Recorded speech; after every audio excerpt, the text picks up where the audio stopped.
Oy, oy, oy. I was sprinting. There we go. Okay. Should be good now. What's up? I know I'm dark. There's no lighting. So you can't fucking... So that's not working. 1 second. Let's turn on all the lighting.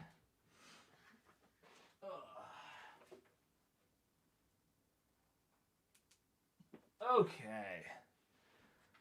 So, it's still... I was on a different tab. Don't scare me like that. Okay, wait. Oh, shit. Speaking of...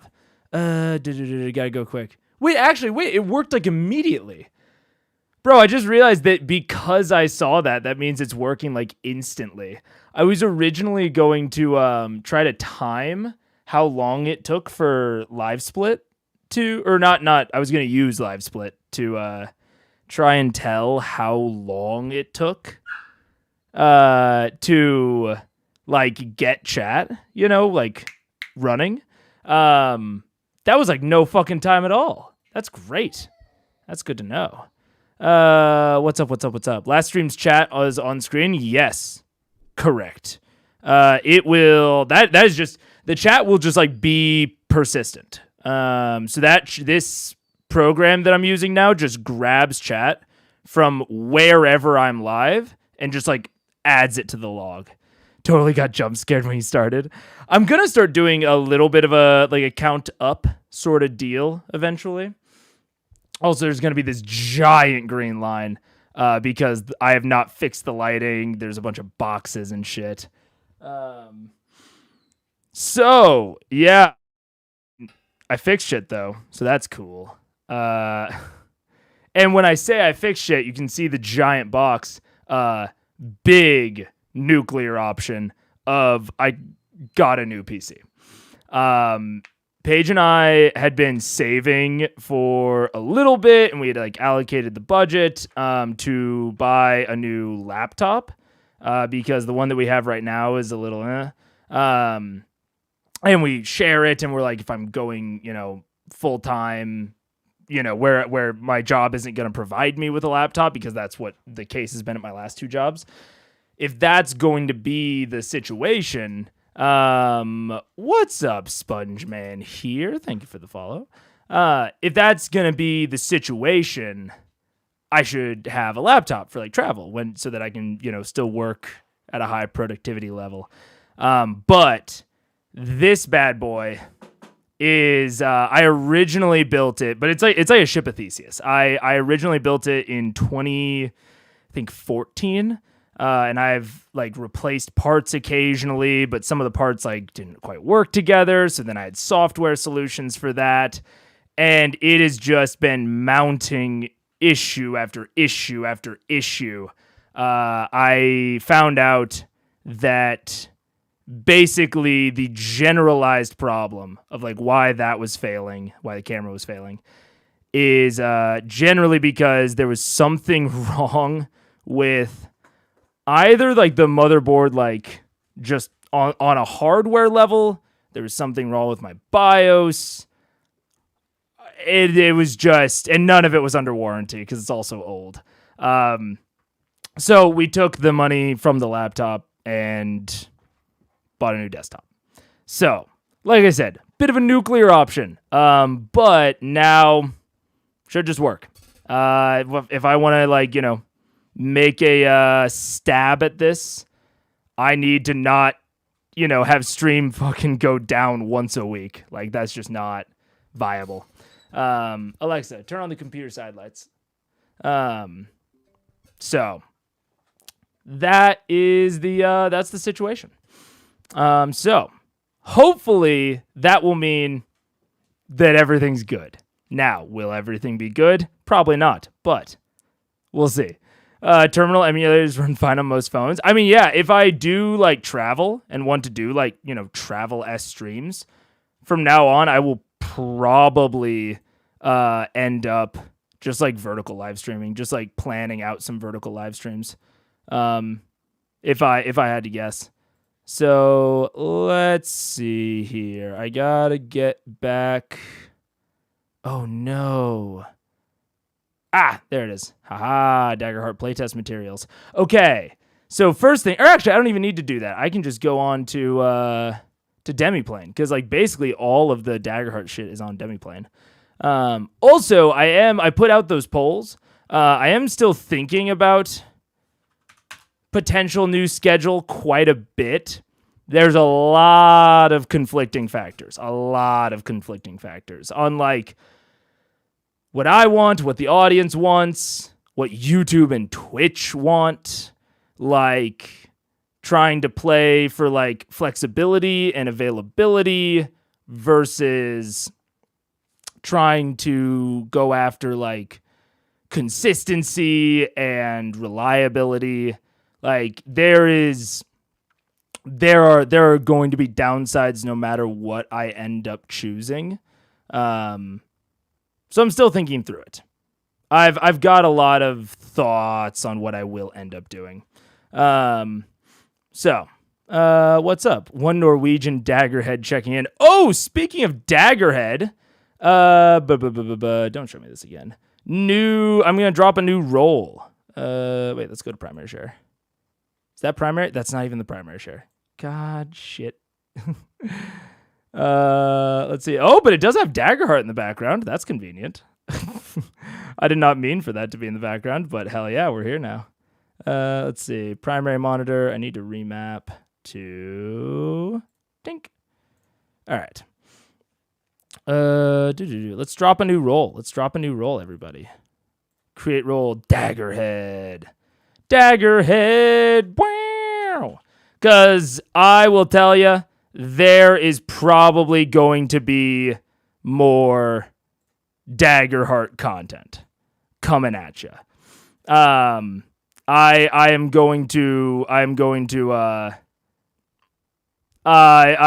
gonna make a guess that there's going to be more Daggerheart content. So gonna set that up for post notifications for ats. I believe you can just go into channels and roles. Maybe not. I might have to put in a new question. I won't do that on stream. But new Daggerheart role. I suspect there may be no one perfect schedule. Absolutely. There are so many conflicting things, even within the audience and within myself. Like, I want multiple different things out of the schedule. I want it to be consistent, but I also don't want to feel like, I can't change it. There we go. That's a little bit better. There's so many issues isn't even the wrong word. Is the wrong word. There are just so many conflicting like priorities when it comes to like what I want the schedule to be. Where like I can barely ever agree with myself on what I want. And I think that goes like double or triple for actual chat or for actual audience, I guess. At the end of the stream, we should leave weird cryptic messages for the start of the next live. Absolutely leave weird cryptic messages. That's perfect. Let's see. You can input feedback directly on Demiplane. Oh, that's sick. That's very cool. I'd never heard of Demiplane before this. It seems very neat. Very, very neat. I love the earlier hours. Hell yeah. I like the earlier hours too. It is much more like socially available for me. Like it makes me more like socially capable. So that is one thing with like, for example, like full episode Fridays. Like I'm considering like maybe making full episode Fridays on Wednesday instead. But my branding brain absolutely hates that. Full episode Wednesdays sucks compared to full episode Fridays.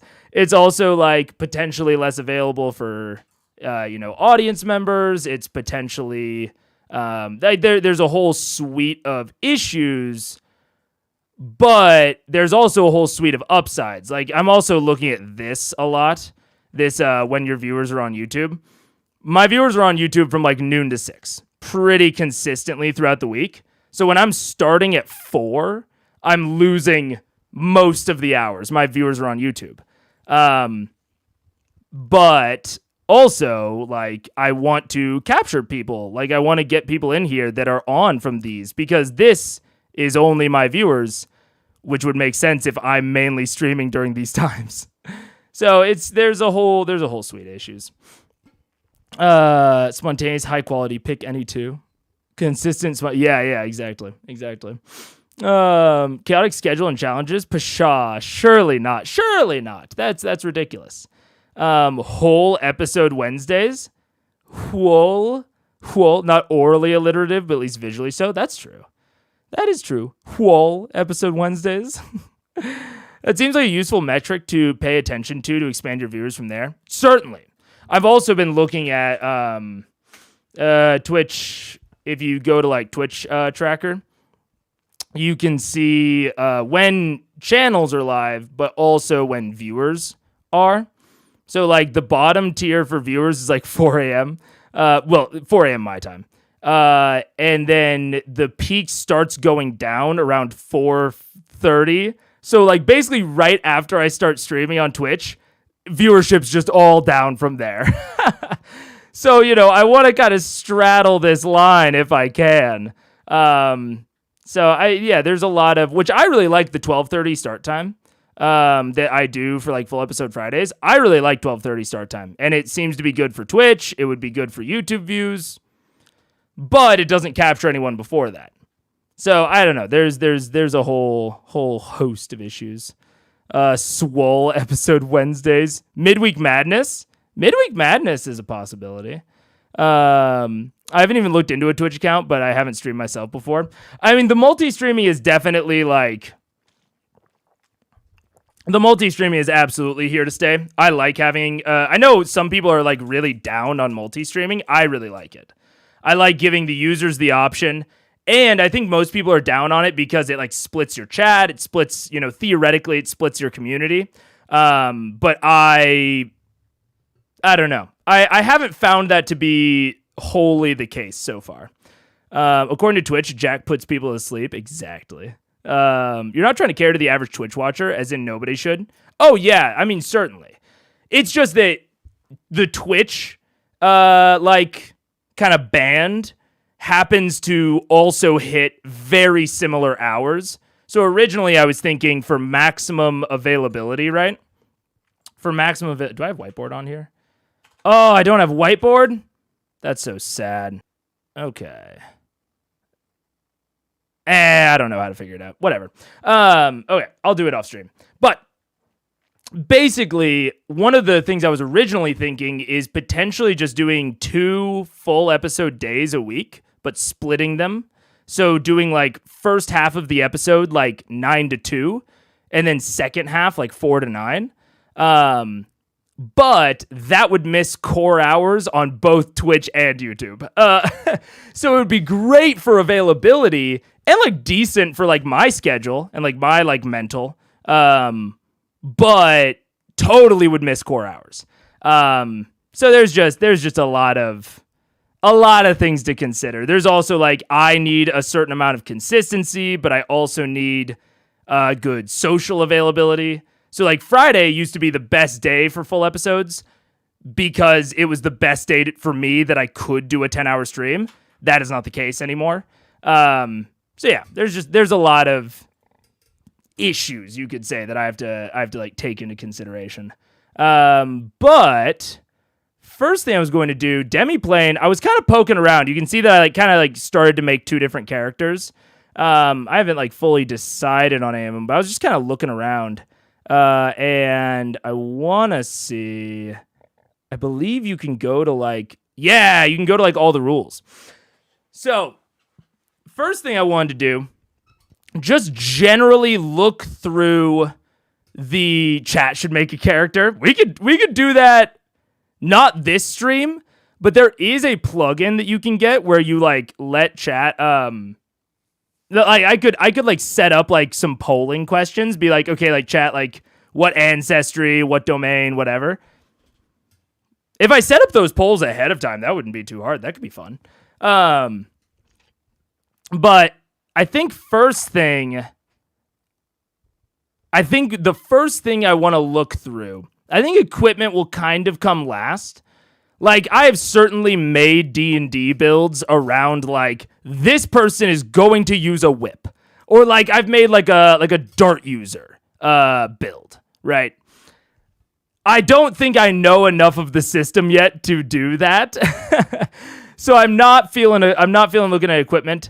I'm thinking looking at, like, ancestries, then domains, then classes, and subclasses probably relatively together. Or maybe ancestries, communities, then domains. Because I think that'll be, like, kind of order of operations on, like, what will be, like, easiest versus not. According to... I do polls on Twitch if you gave me the questions. Yeah, I basically just need to come up with the questions ahead of time. That's yeah. I don't think the polling would be... I think the polling would be pretty simple. Why? Oh, keyframe frequency, whatever. Why is this not? Oh, I don't have truffle. I was like, why? Truffle was working perfectly on the literal screen, but I don't have truffle on my browser, so I couldn't see the stuff. One moment. I'm a creator. No. Don't create a community. I already have a community. No. Shit. I told you, nuclear option, there's going to be some getting back into it a little bit, you know what I'm saying? So truffles added. Let's go into all these. And now let's reload YouTube. Give me that big truffle energy. There we go. Beautiful. All right, got it. Daggerheart is so let the fans make it character friendly. No spoilers about the NPCs the critters have made, but let's say they were not human fighters. I can imagine. I mean, I think and again, why I don't really want to start with equipment is equipment seems to be really the only thing that's not actively, like, additive, if that makes sense. Like equipment, like armor, will give you like some negatives, and like certain weapons aren't necessarily additive in some cases, like, using like a two-handed weapon or whatever. Everything else seems to be almost exclusively like add and build and that sort of thing. So yeah, I totally agree. Like, you're not going to get a situation where chat builds a character and you are like missing out on something extreme because like chat like chose the wrong thing or whatever. One of the playtests has a Chargan recommended step order thing, I believe. Yeah, I think I've got an order in my head, at least that I want to look through it. Not necessarily when it comes to actually building the character, but from what like I want to like look through the options at least. Are we all daggerheads? I mean, I like the daggerhead term. I know someone in the Discord came up with it. I don't remember who it was, but I made the role in the Discord daggerheads. So I think at least for now we're all daggerheads. Let's see. There we go. Okay. So ancestries. These are. Can I? Okay, wait. This is all of it. Okay. So ancestries are, equivalent to race histories. AKL. AKL coined it. And there's video proof. Nerdy Nightly's playthrough. Understood. Very, very fun. Anyone who cares about character death is going to go back and forth a lot anyways. Oh, yeah. Yeah, absolutely. May have to change my role in Discord with all this fever. I mean, you can just add it. I haven't put in, I don't know if there's like a direct way to just give yourself a role. Like, I don't know if that's like something you can just like do. But I will be adding a question in the channels and roles to like talk about Daggerheart, because after Monday I very much foresee myself doing more Daggerheart stuff. It's super cool. It's a cool system. Okay, so let's look at just like the general ancestry option. Try to get a vibe. I think I have a vibe for the first character I want to make, just because I did look through a little bit off stream. But let's look through them all, because I wasn't exhaustive when I looked through it. So first of all, our clanks. Warforged, hooray! Sentient robot. Decide who you were created for and by and for what purpose. When you generate your experiences at character creation, choose one that reflects this purpose and add +1 to it. So, something I am thinking about, right? Something I'm thinking about in general, because a lot of these are, very analogous, I think, more to like Bit D and to City of Mist than necessarily D&D. And one of the things I have been thinking about is that anything that offers you a rider, right, in something like Bit D is not going to give you like an explicit ability most of the time. Like, there are things in D&D that will just like straight up give you a thing that you can now do. So one of the things that I'm thinking about to use as an example is Warlock Genie's Genie Vessel, right? Like, you can just go into your ring or your lamp or whatever as Warlock Genie. That is just an ability that you have. Experiences are never going to give you that type of thing. Experiences are meant to represent you being better or worse at certain aspects that everyone can do. Right? So like when you're thinking about an experience, it's going to be something that you're going to be applying that to an action that anyone can take. You're just better at it. So that's one of the things that I'm going into this thinking about.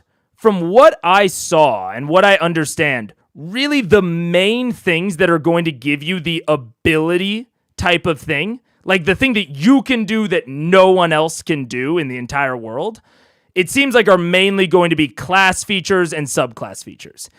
Even, I didn't look through all of the domains exhaustively, but it seems like a lot of the domains are going to be more like the, like experiences, where you're going to have people that can, like, everyone can attempt everything. It's just that certain people are going to be better or worse. Maybe that's not true for, like, I saw like basically like a mage hand equivalent within the codex domain. So there's going to be stuff like that where it gives you like explicit abilities, but a lot of the abilities seem to be more on the side of like making you better at things rather than giving you new things. So that's one of the things I'm thinking about when I'm reading through these. And especially with this purposeful design, this is making you an expert at something, but maybe not something that is like super crazy, right? Like if you have the experience mountain climber, right? Mountain climber, you could add the purposeful design of like you are, maybe that's like your 2, and you add purposeful design to make you a 3.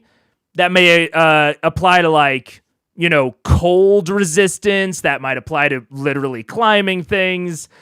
Right, there's a whole lot of things that could apply to, but it's all going to be things that other people could theoretically accomplish. So Clank is not going to give you anything new, it is just going to make you better, which makes sense with purposeful design. Like that's a very good way to go about that. Do you want the Twitch stream to be in just chatting as opposed to tabletop RPGs? Oh! Yes, tabletop RPGs. Thank you. I was actually, so obviously I was running late today. And I was like, oh man, it won't be D&D. Like D&D is the wrong category to put it in. But I couldn't think of a good category. Oh, yes, Uh-oh, that was me. But you are totally right. Tabletop RPGs is definitely the right way to go. Because I just started with like Daggerheart, but that is not a category yet. But tabletop RPGs, absolutely the right call. Let's see. One of the questions I've had. Wait. Does stream say we're playing LOL for anyone else? League of Legends? What? It shouldn't. I hope. Honestly, we're watching the CR crew make their party for their playtest one shot was so fun and got me really stoked. Hell yeah, I'm glad. One of the questions I've had that I don't know if I've seen an answer to: do experience add to an ability roll, or do they replace your ability bonus? They are a rider. So a rider is something that if you are used to D&D 5e especially, you will not be as familiar with. So to answer your question more directly, it is additive. So they add to an ability roll. They don't replace anything. And this is these sorts of these like additive, like +1s, +2s, +3s, especially when you're stacking them, are generally called riders in like game design. So 5e, one of the core design philosophies of 5e was to eliminate riders wherever they could. So you will very much notice that. It's one of the reasons that I think that something like exhaustion in D&D 5e is so punishing, because it is so hard to do a system like exhaustion without using riders. It's why in 1D&D, they made exhaustion just do minus whatever the level is. It is a rider, but I think it works way better. So yes, it is additive. So it will be like you'll just get I believe it's a +1 to the final result. I don't think it's I think it's just like a plus. Whatever the plus is from your experience, it is just that plus to the final result of the roll. So you add your duality together, add your advantage roll, which is very reminiscent of like bardic inspiration. And then if you want to use your experience, I don't know if you have to decide on experience before or after you see the result of the roll, but whether it's before or after, then you add the experience bonus. Do you want, oh wait, yeah. It was a hoot. Hell yeah. Climbing an ally to launch off of them? Oh, I mean, that could definitely work. Yeah. I am that person who quite often browses by categories, hashtags, or keywords when I'm in a Twitch kind of mood. Oh, very, very fair. Yeah. YouTube sometimes categorizes streams very weirdly. Also true. My YouTube says lol under the description? What? Wait. I need to look at the YouTube stream because I don't want it to say League. YouTube stream, because that would be weird. Under the description. Oh, I've got Rage Shadow Legends under the game. I think it's just because the stream is categorized as gaming, so it is trying to like as closely match it to whatever game it can find. I tried putting in Daggerheart for YouTube as well. Didn't come up with anything. Super weird. One of the criticisms is that the dynamics involved in the die rolls are not that simple. Yeah, absolutely. When we were first looking over the rules, I was comparing it to BitDs, where the dynamics in rolling the dice in BitD are dead simple. Same thing in D&D, relatively, right? That's one of the things that getting rid of riders does, is it makes the actual rolling process much simpler. And so that was, again, one of 5e's big philosophies was get rid of riders, make the rolling simple. And even if you have some riders, you can still opt for a simpler rolling system, or at least you can try to.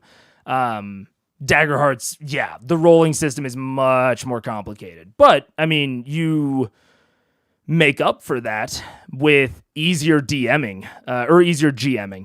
Because like you still in Daggerheart might have one of the easiest systems for GMs when it comes to like setting the difficulty of any given challenge. You set one number.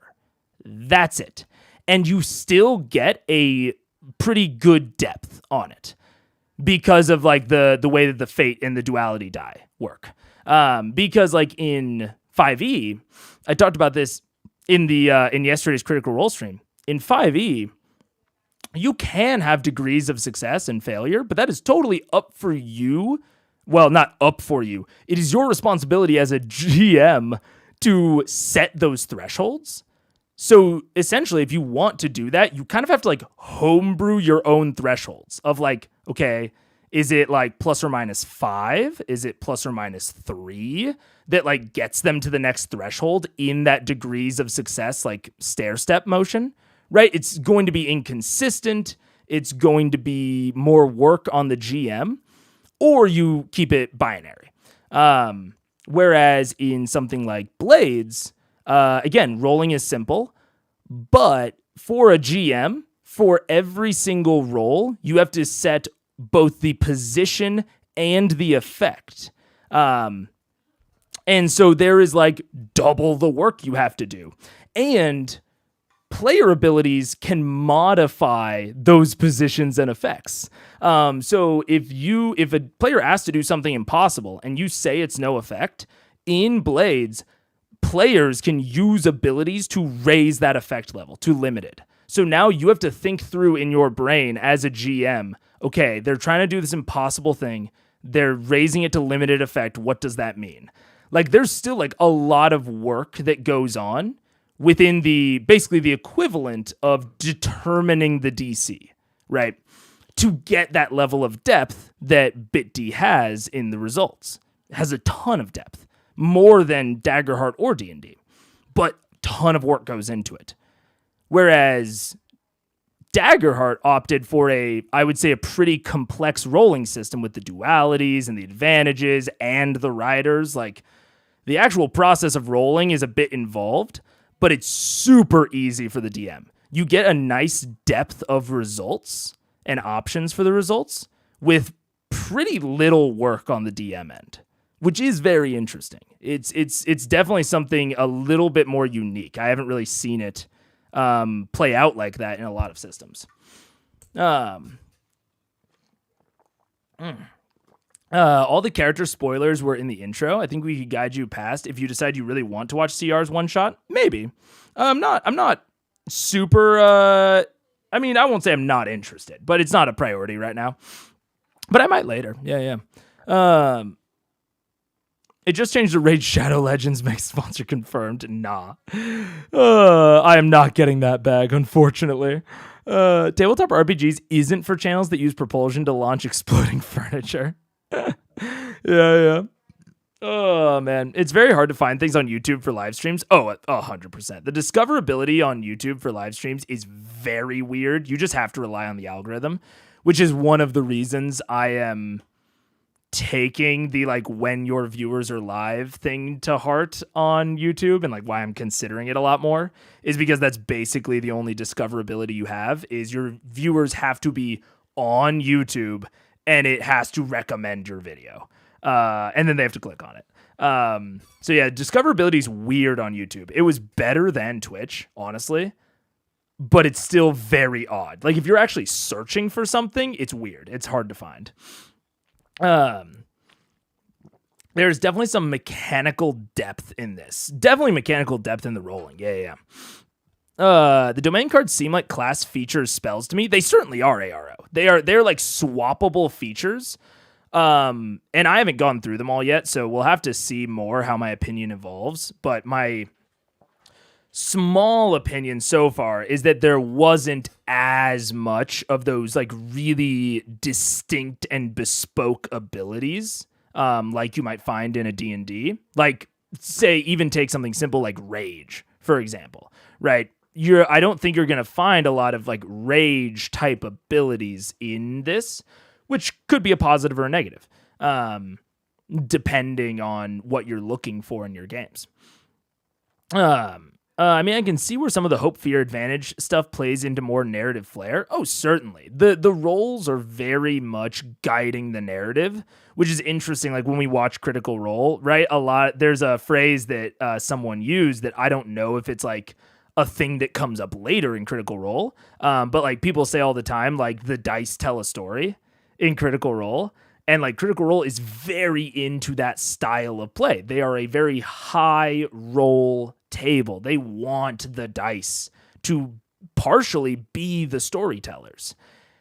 And they have, in my opinion, very clearly designed a system around that where it is easy for the DM to make a very like easy challenge. Like the DM doesn't have to sit there and debate. It's just the players ask for something. The DM can very quickly set a DC for it, and then the dice tell the story. It's a very like, I think it is a cohesive design. Now, I'm still a little bit unsure on the crits. I've had some time to marinate on it. I don't know. I'm still not sure about the crits. But I think that a lot of their other designs, even like the other thing that I was a little bit unsure that I've had more time to marinate on, and I'm actually coming more around to it, is like the having 2d12 for players and 1d20 for DM to give a lot more range of possible values, or not possible values, but a larger range of likely values to the DM as opposed to the players, is again, I think, going towards this design goal of, you could call it, the dice tell the story. So I think that is like one of their core design principles, if I had to identify some. And they're very much like, there is a lot of cohesive design towards that goal, which is cool. I think that like systems should know what they are and go after that, because a system can't be everything. And so like, if that is one of their design goals, whether consciously or not, if that's one of their design goals, I think it's good that they are going after it in so many avenues. Now we're on Daggerheart. Do we need to create a D&D 5e counter to join the pit D counter? Maybe, potentially, yeah. GM using player fear honestly should be despair dice to use their own moves is very cool. Super cool. Super cool. I think, yeah, despair is, I think that, right, their fear and hope seem on the same evocative level to me. But I can also see, like, despair sounds a little bit more like magnitude in terms of negative than hope. But I do see what you're saying of, like, I think despair is traditionally the opposite of hope. So I can see what you're saying about the terminology. Only slightly higher crit rate. IARC 8.2 versus 5. Honestly, the actual rate of crits, I was thinking about this more and more. The rate of crits I don't actually have a problem with. It is purely the evocative nature of like rolling snake eyes or rolling double twos and crit succeeding. It just, that just like on like a visceral level, especially with how important the dice rolls are, how central the dice rolls are, I just don't like it. I think what I would prefer instead is that if it is if it's a double, it is always a roll with hope. I think that's what I would prefer. So you can still fail if you get like double twos, double threes, double fours, whatever. You can still fail the roll, but it's always a roll with hope. And I was talking to a friend about this, and I was like, yeah, like hope breaks ties, like hope wins out.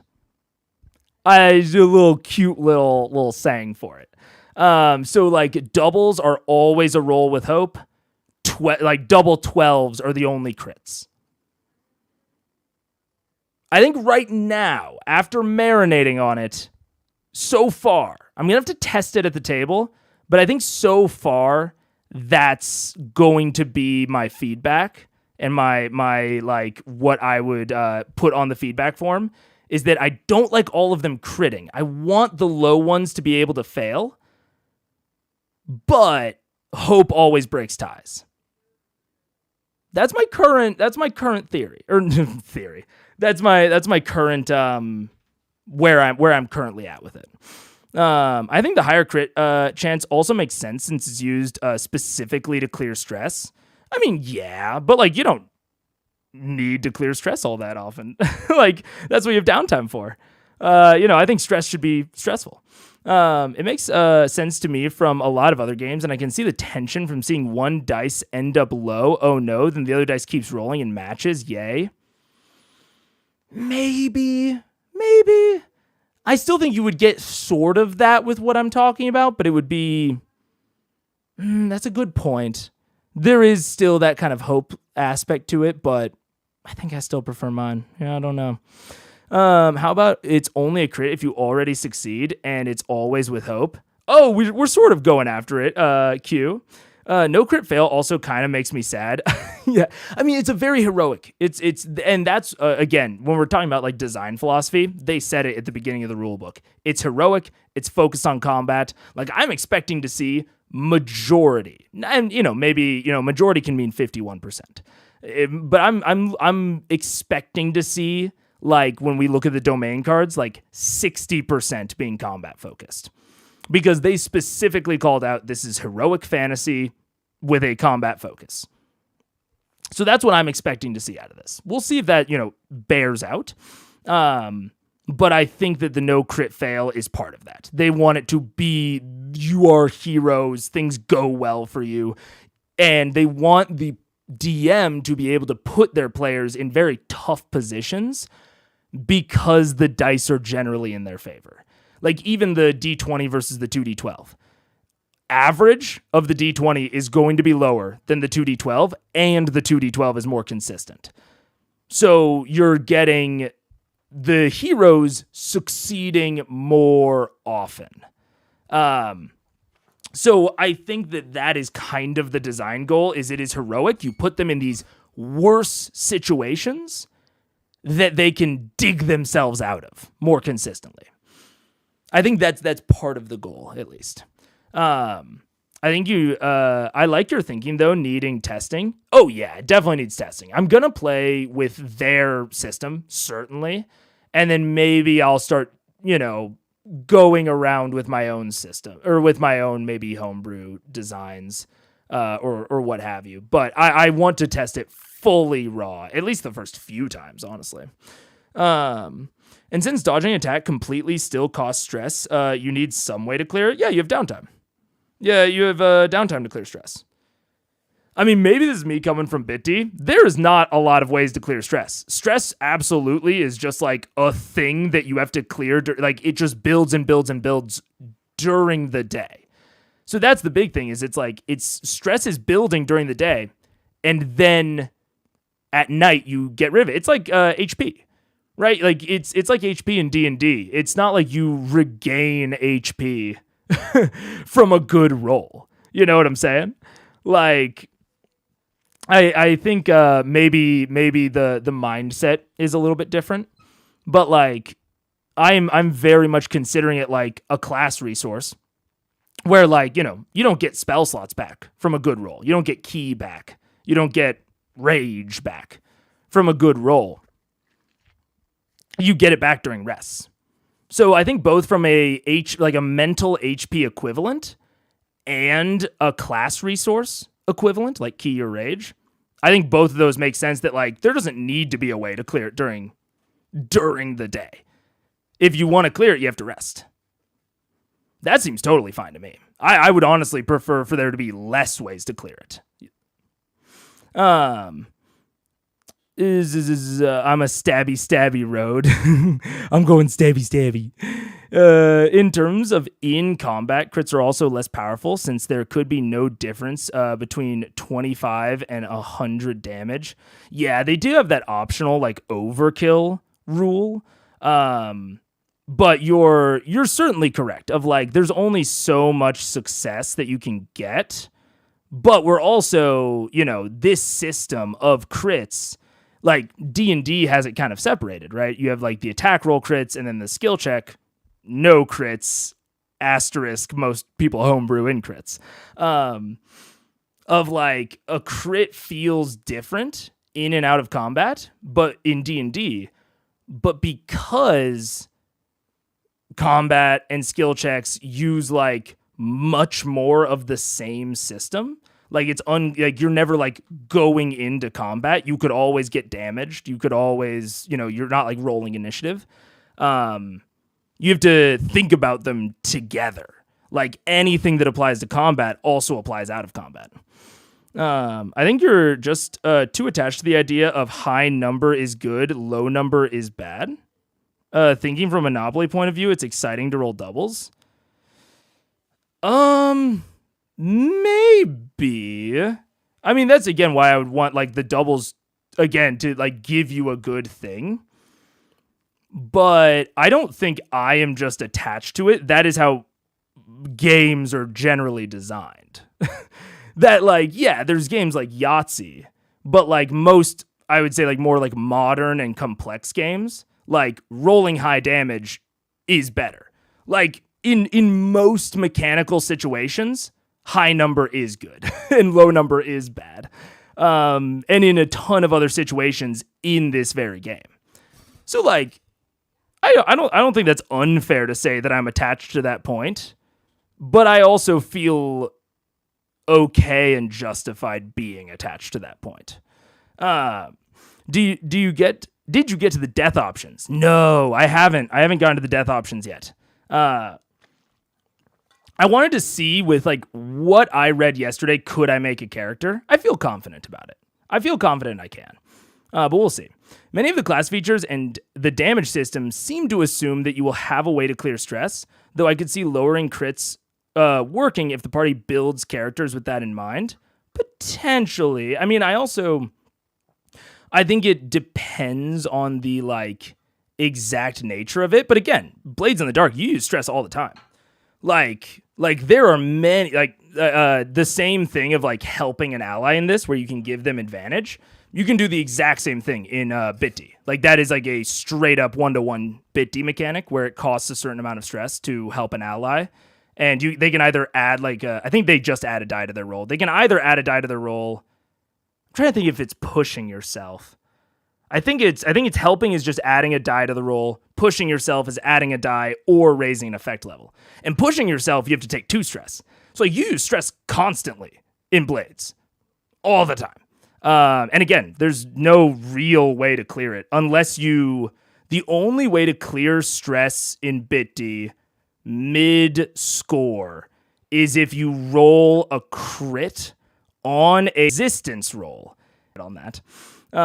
So like there's no reliable way to clear stress in Blades, and there are a shitload of features that use it. And like I think that's kind of supposed to be the point, is that like it's a resource you have to manage.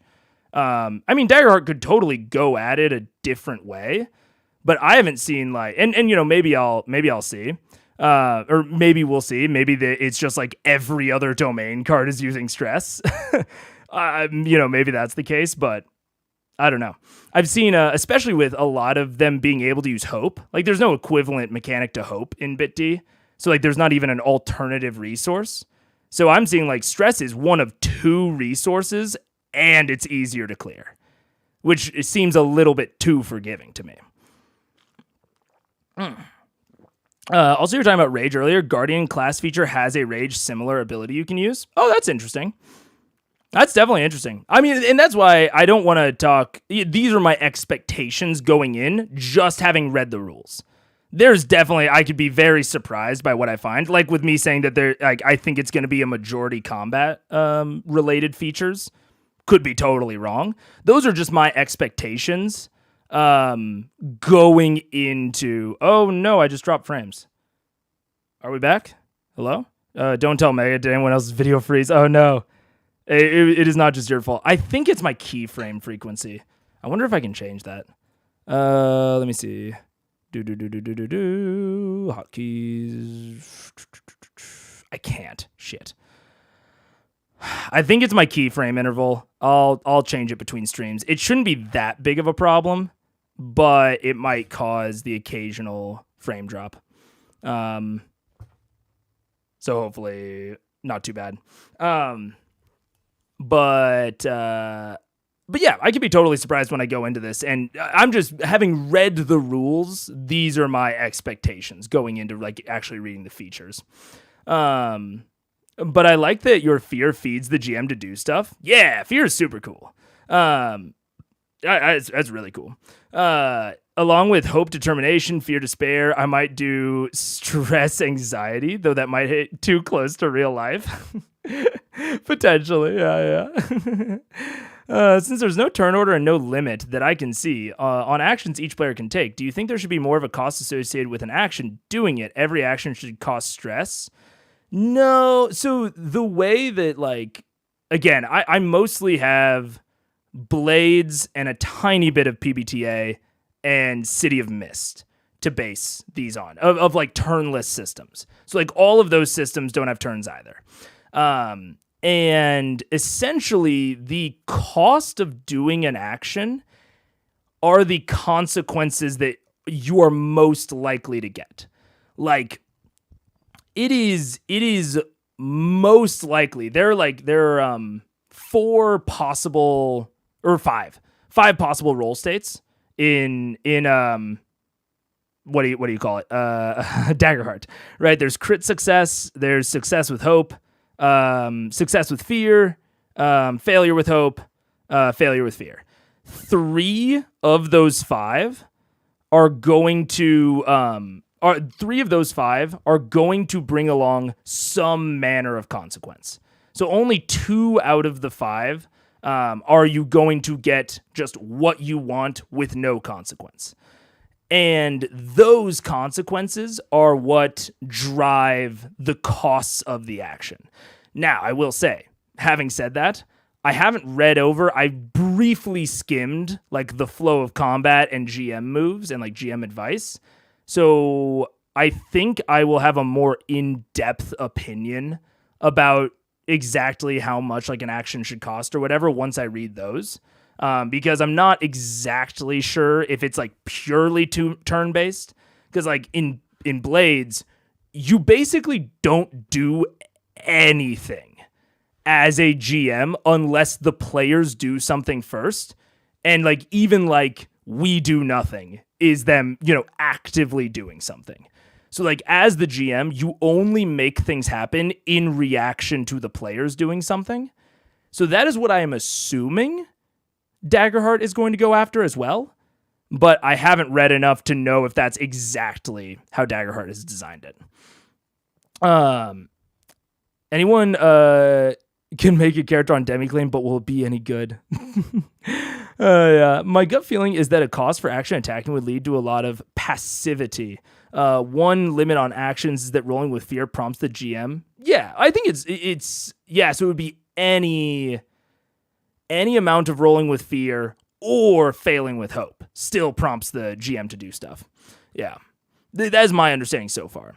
The new D20 season has introduced a stress mechanic. There is a stress mechanic that is an optional rule in 5e, but it's sort of like the degrees of success where it is so like it is not like bad. It just requires a lot of work on the side of the DM. Very similar to degrees of failure, where like it's more of like a recommendation of like, oh, you could do this.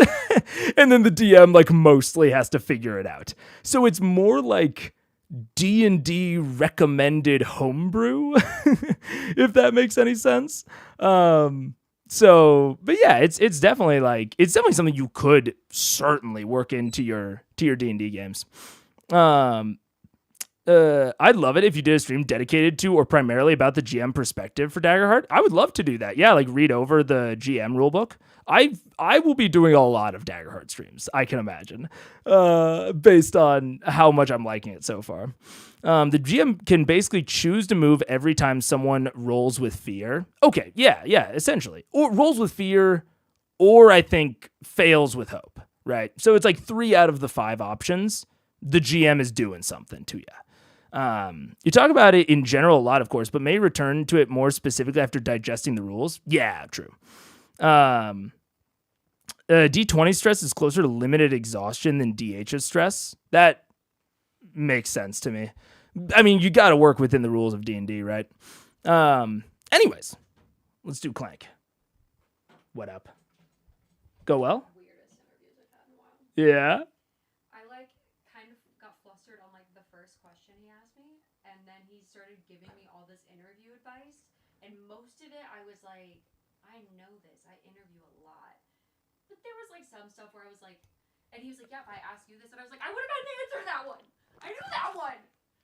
Lol. One question.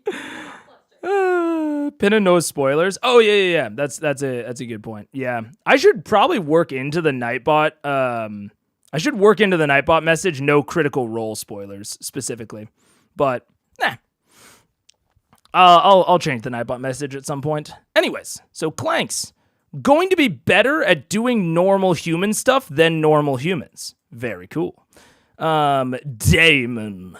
When you roll with fear, you may choose to mark a stress instead of the GM gaining fear. Sure. A little bit of mitigation, but again, that's a loser's mentality. Dread Visage, you have an advantage on rolls to intimidate other non-daemon creatures. That's kind of cool. That's kind of neat.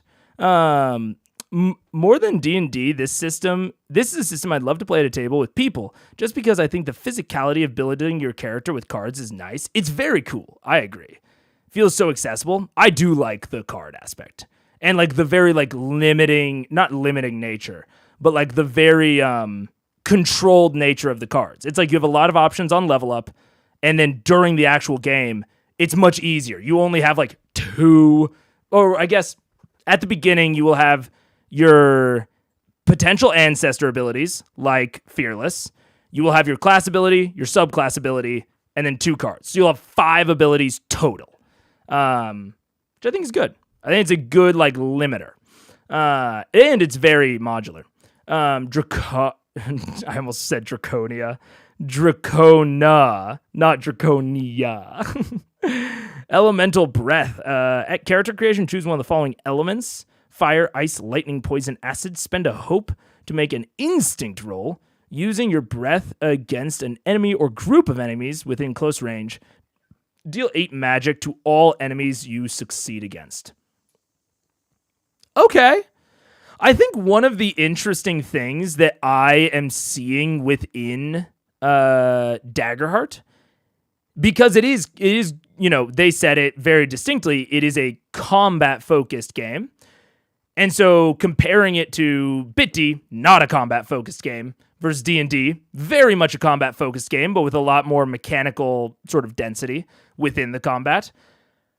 I think that this, number one, going turnless, as well as simplifying the ranges a lot, is going to make it easier to fight single enemies or large groups of enemies, which is something that D&D really struggles with. Like, the ideal D&D combat is that the sides, in terms of like number of combatants, are relatively balanced, because the action economy nature of D&D means that the side with more combatants, if the power levels are relatively balanced, the side with more combatants is generally going to win. Whereas in a turnless system, that's not a concern anymore. So it is much easier to have these big, fights with like 5 player characters against single enemies, because you don't have to worry about the turn stuff, like the action economy stuff. Like, just whoever is best to act in the moment acts. And on the flip side, with the Dracona, it's like deal a D8 magic damage to all enemies you succeed against. I think it is going to be much easier to run those very heroic, the other style of like bunch of people fighting one enemy, very Attack on Titan, right? Very like, oh, we're all taking down this huge fucking beast, whatever.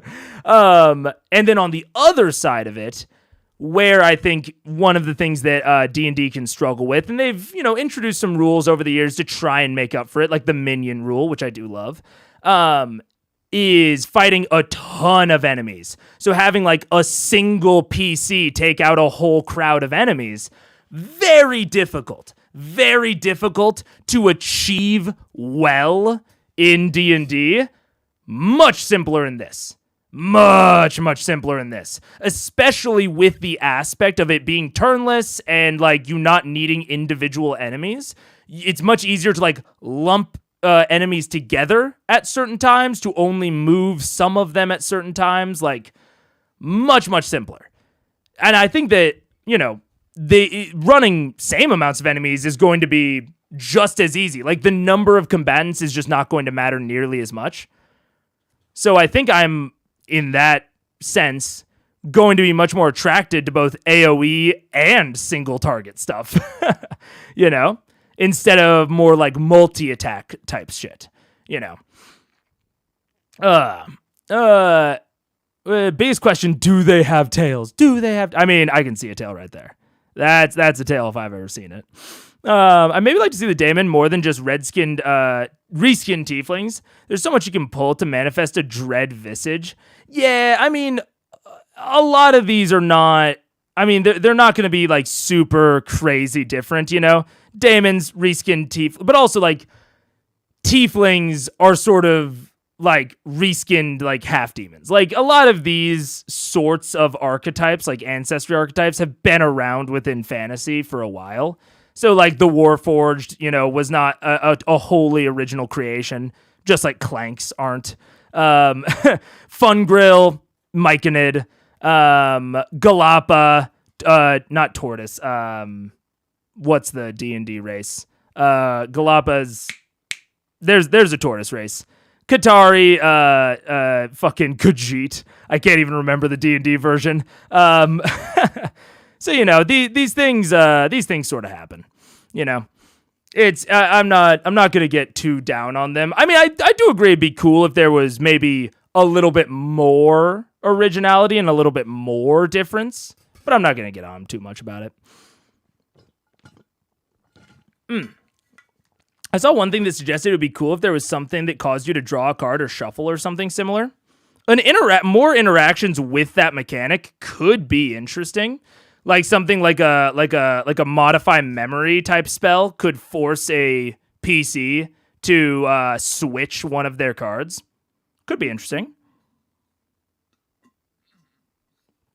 Team Tail. I don't know what that means. Orim Tail Truther? No clue what any of that it means. How long until Daggerheart gets a I said I cast Fireball? I didn't ask if your paper is A4 or letter? I don't know any of this stuff. Maybe.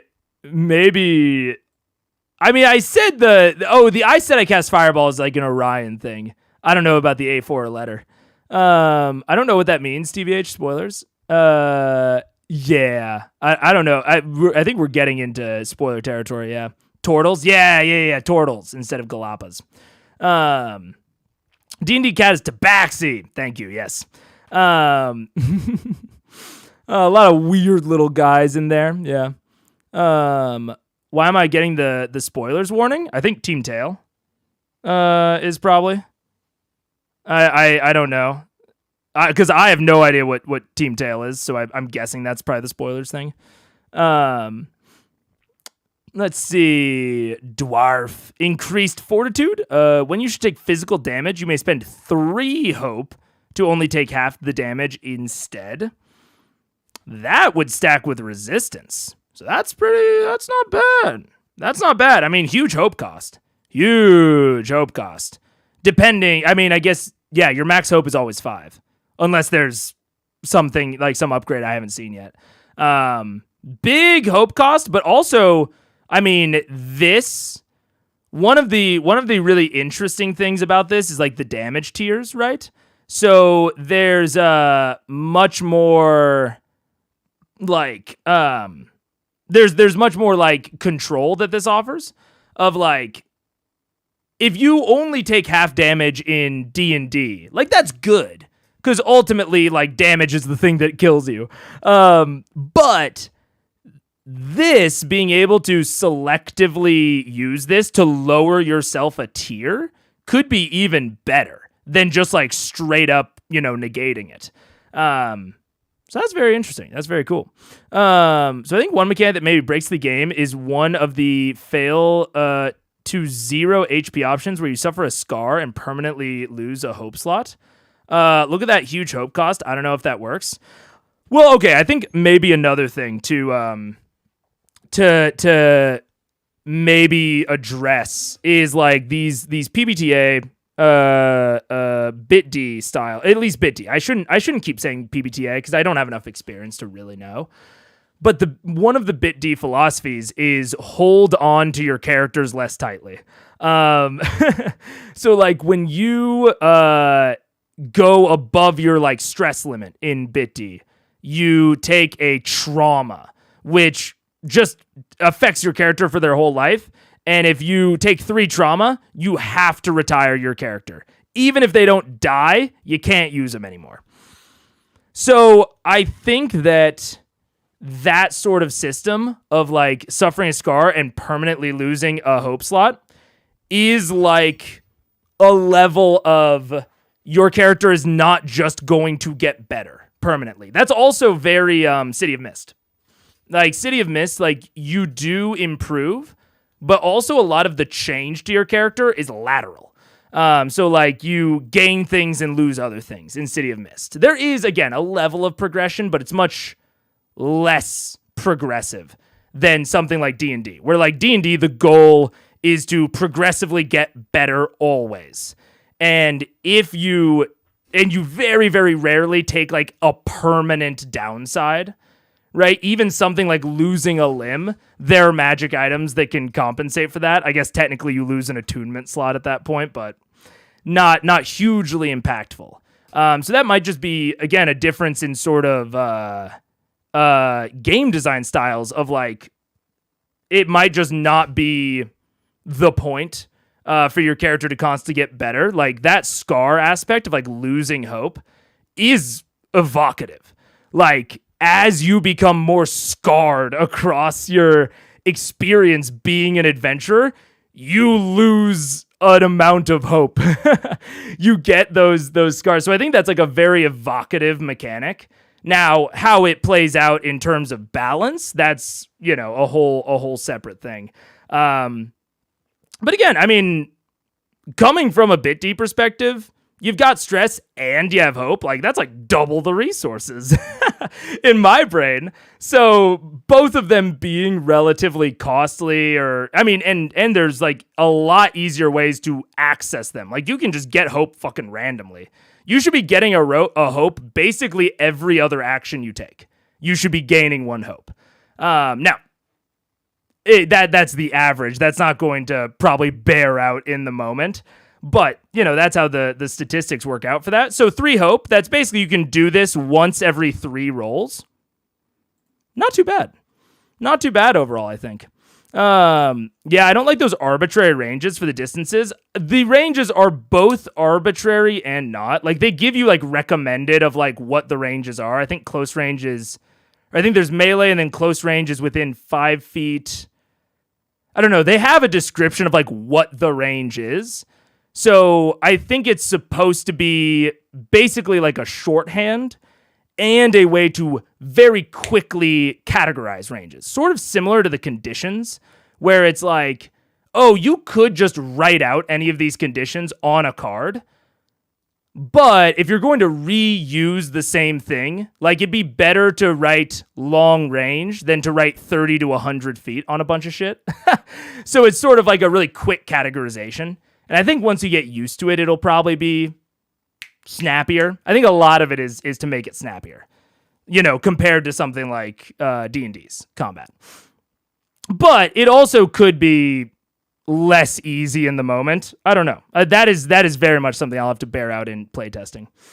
A4 is an ISO size paper versus US letter. Fireball is wizard meme, not an Orion thing. I mean... So I guess to clarify, I know what A4 and letter is. I don't know the meme around it, to be fair. I vibe with the ranges described, but I don't know nothing about nothing. Yeah, that's a lot of it. Is like I don't know nothing about nothing. When it comes to like the actual like balance of how things feel. Very close to 5 to 10 feet, if I remember correctly. Okay, yeah. So it's like very close, like 5 to 10 feet. I think long, like 10 to 30, and like very long, like 30 to 100, something like that. Anyways, Celestial Trance, of course, elves have to not sleep. What is it? During a long rest, as one of your actions, you may choose to drop into a celestial trance. When you do, roll a number of d8 equal to the stress you have marked and clear all stress. If any of these dice have a matching value, also clear all HP. What the fuck? Yeah, we do not need more stress clearing mechanics. Fuck off.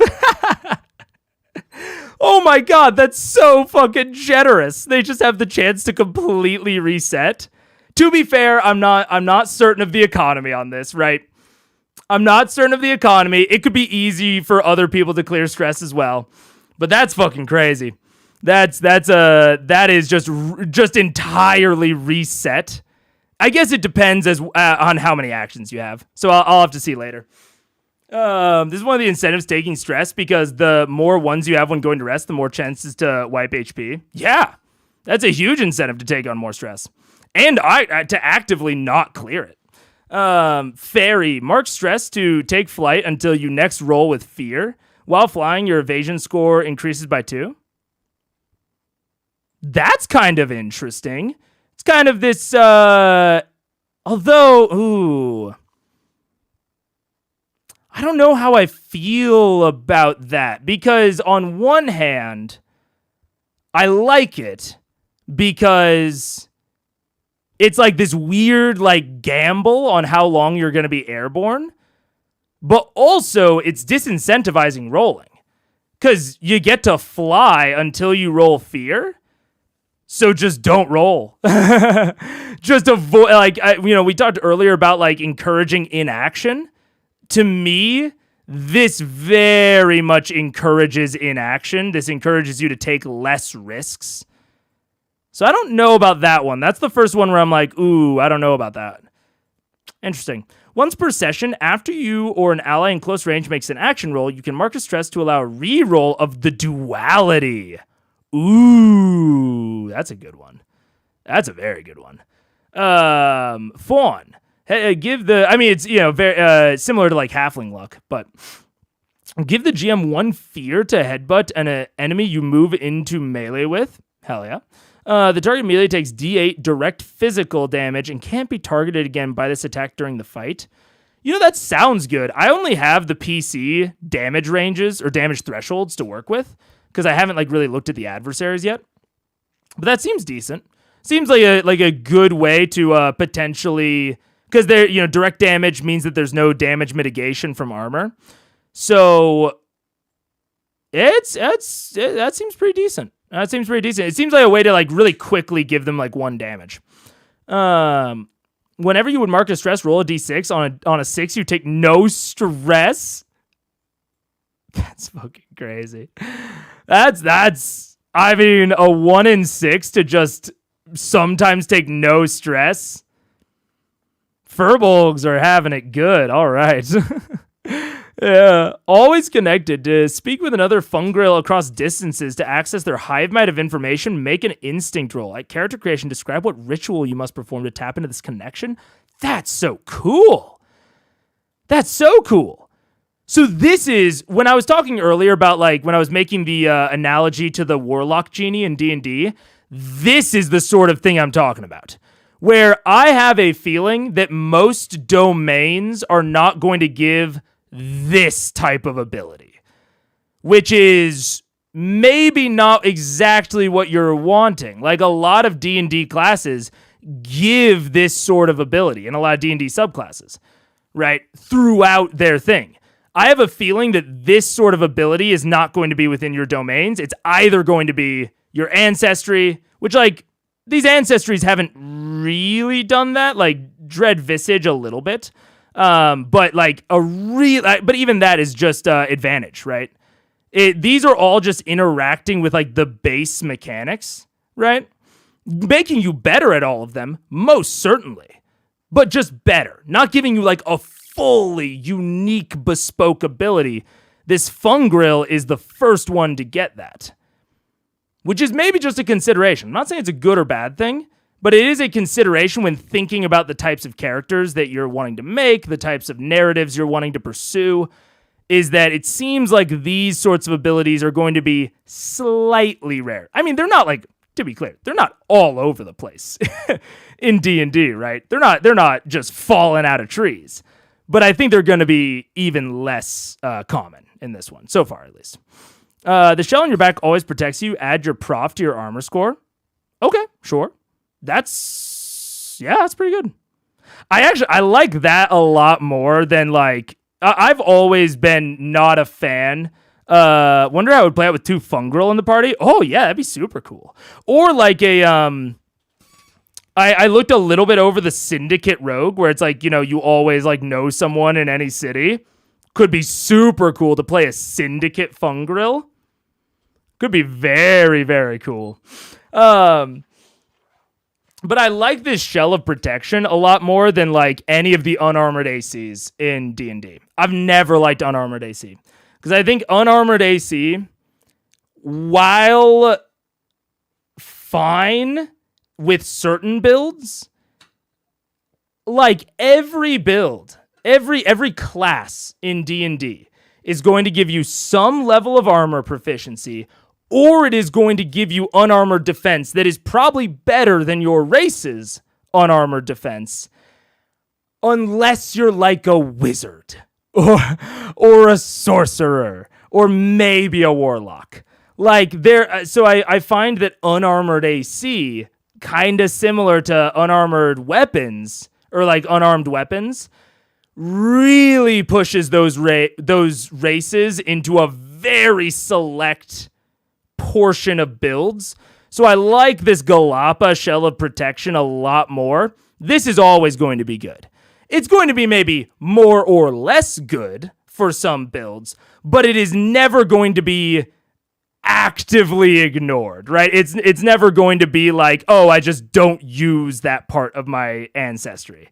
So I like that a lot. I much prefer these types of features, even if maybe in some builds, maybe even on average, maybe they're like less good, like they don't reach the heights of unarmored defense.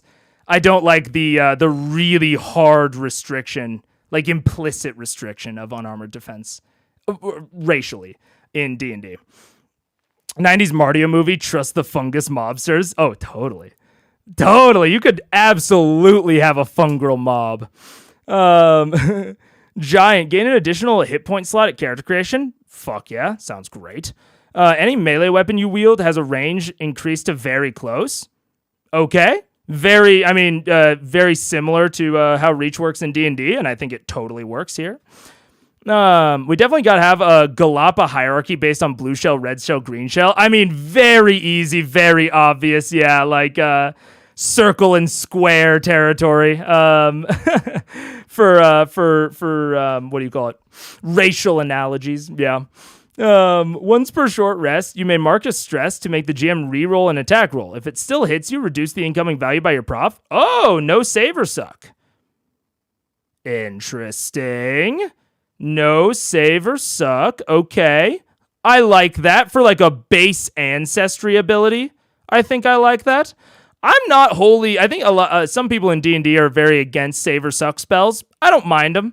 I'm pretty neutral on them. But I like the ancestry always doing something, I think that's nice. At the beginning of your session, give everyone hope. You always reroll a 1 on your hope die. If you do, take the new result. Oh my God, they're a little lucky. They're just a little lucky, dude. That's crazy. That seems good. From limited time looking at the domains, there's some power overlap and abilities found in racial and within the domain cards. Not sure if it's intentional to limit or if will be tweaked. That is interesting. That is definitely interesting, I think, regardless, something to point out on your feedback form. Because if it's intentional, they'll read the feedback form and be like, yep, that's what we intended. If it's not intentional, they'll read that and be like, oh no, oh no, he's right. So definitely something to mark on your feedback, regardless. Considered Halfling and a couple of others, but I think I'll go Goblin Rogue. Goblin, Danger Sense looks good. I'm not sure on quite the pace of short rest, but it seems decent. On any agility rolls, you may mark a stress to reroll hope. If you do, take the new result instead. Okay. Feline Instinct's kind of similar to a Little Lucky, but you get to choose when you do it, but you also have to pay a resource. Interesting. A little bit more costly, a little bit more flexible. When you should mark an armor slot, roll a d6 on a 5+. You don't mark the armor, but still reduce?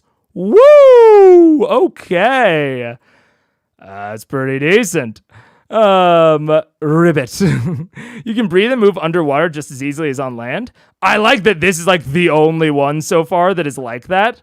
Like, I hate that so many fucking D&D races have dark vision. I would much prefer for that sort of thing to, like, I would much prefer for little to no overlaps where possible on my ancestries. So I like that so far the Ribbit's the only one with this. You can use your long, powerful tongue to grab onto things close to you. Hell yeah, tongue mage hand. I'm down with it.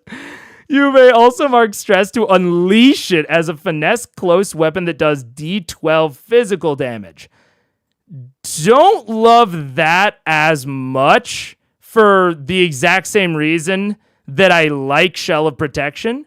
This is basically, you know, an unarmed weapon where, like, if you have a better weapon, you will just never use this part. I like that, you know, it has another part on top of it, and Ribbit also has the amphibious. But I'll be honest, I'm probably never going Ribbit. Unless I have a build like, but I wouldn't even build around it because it costs stress. So I don't know. Ribbit's probably the only one where I'm like, I really can't see myself going this other than for cute factor.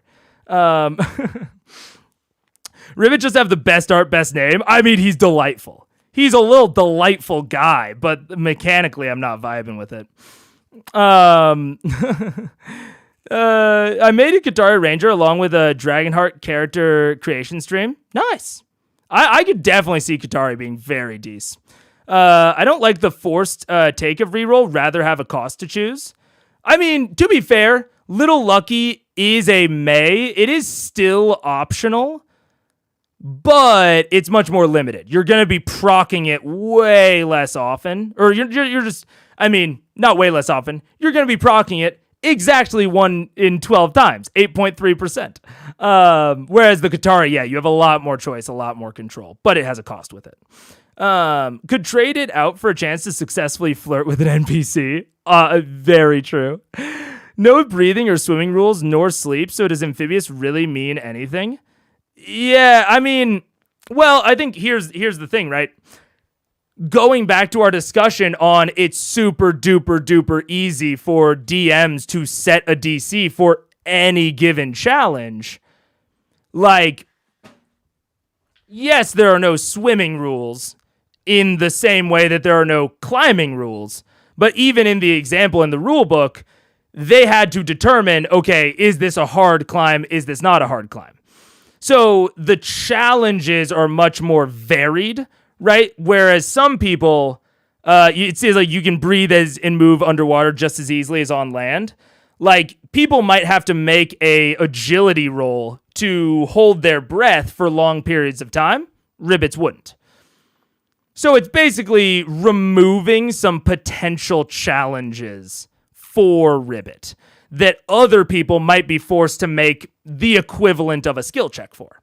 But those skill checks are everything, right? You can get HP damage from a skill check. You can take stress from a skill check. So, I mean, it's certainly like it means something, but it is very similar to some critiques of amphibious races in D&D of like, okay, if you don't run a campaign around water, this is just not going to be applicable. Whereas most everything else is going to be very applicable, including the very unique Fungril. This is always going to be applicable, as long as you're not the only Fungril in the world. Whereas this, very much, both of these abilities, very much run the risk of just not being applicable to the game.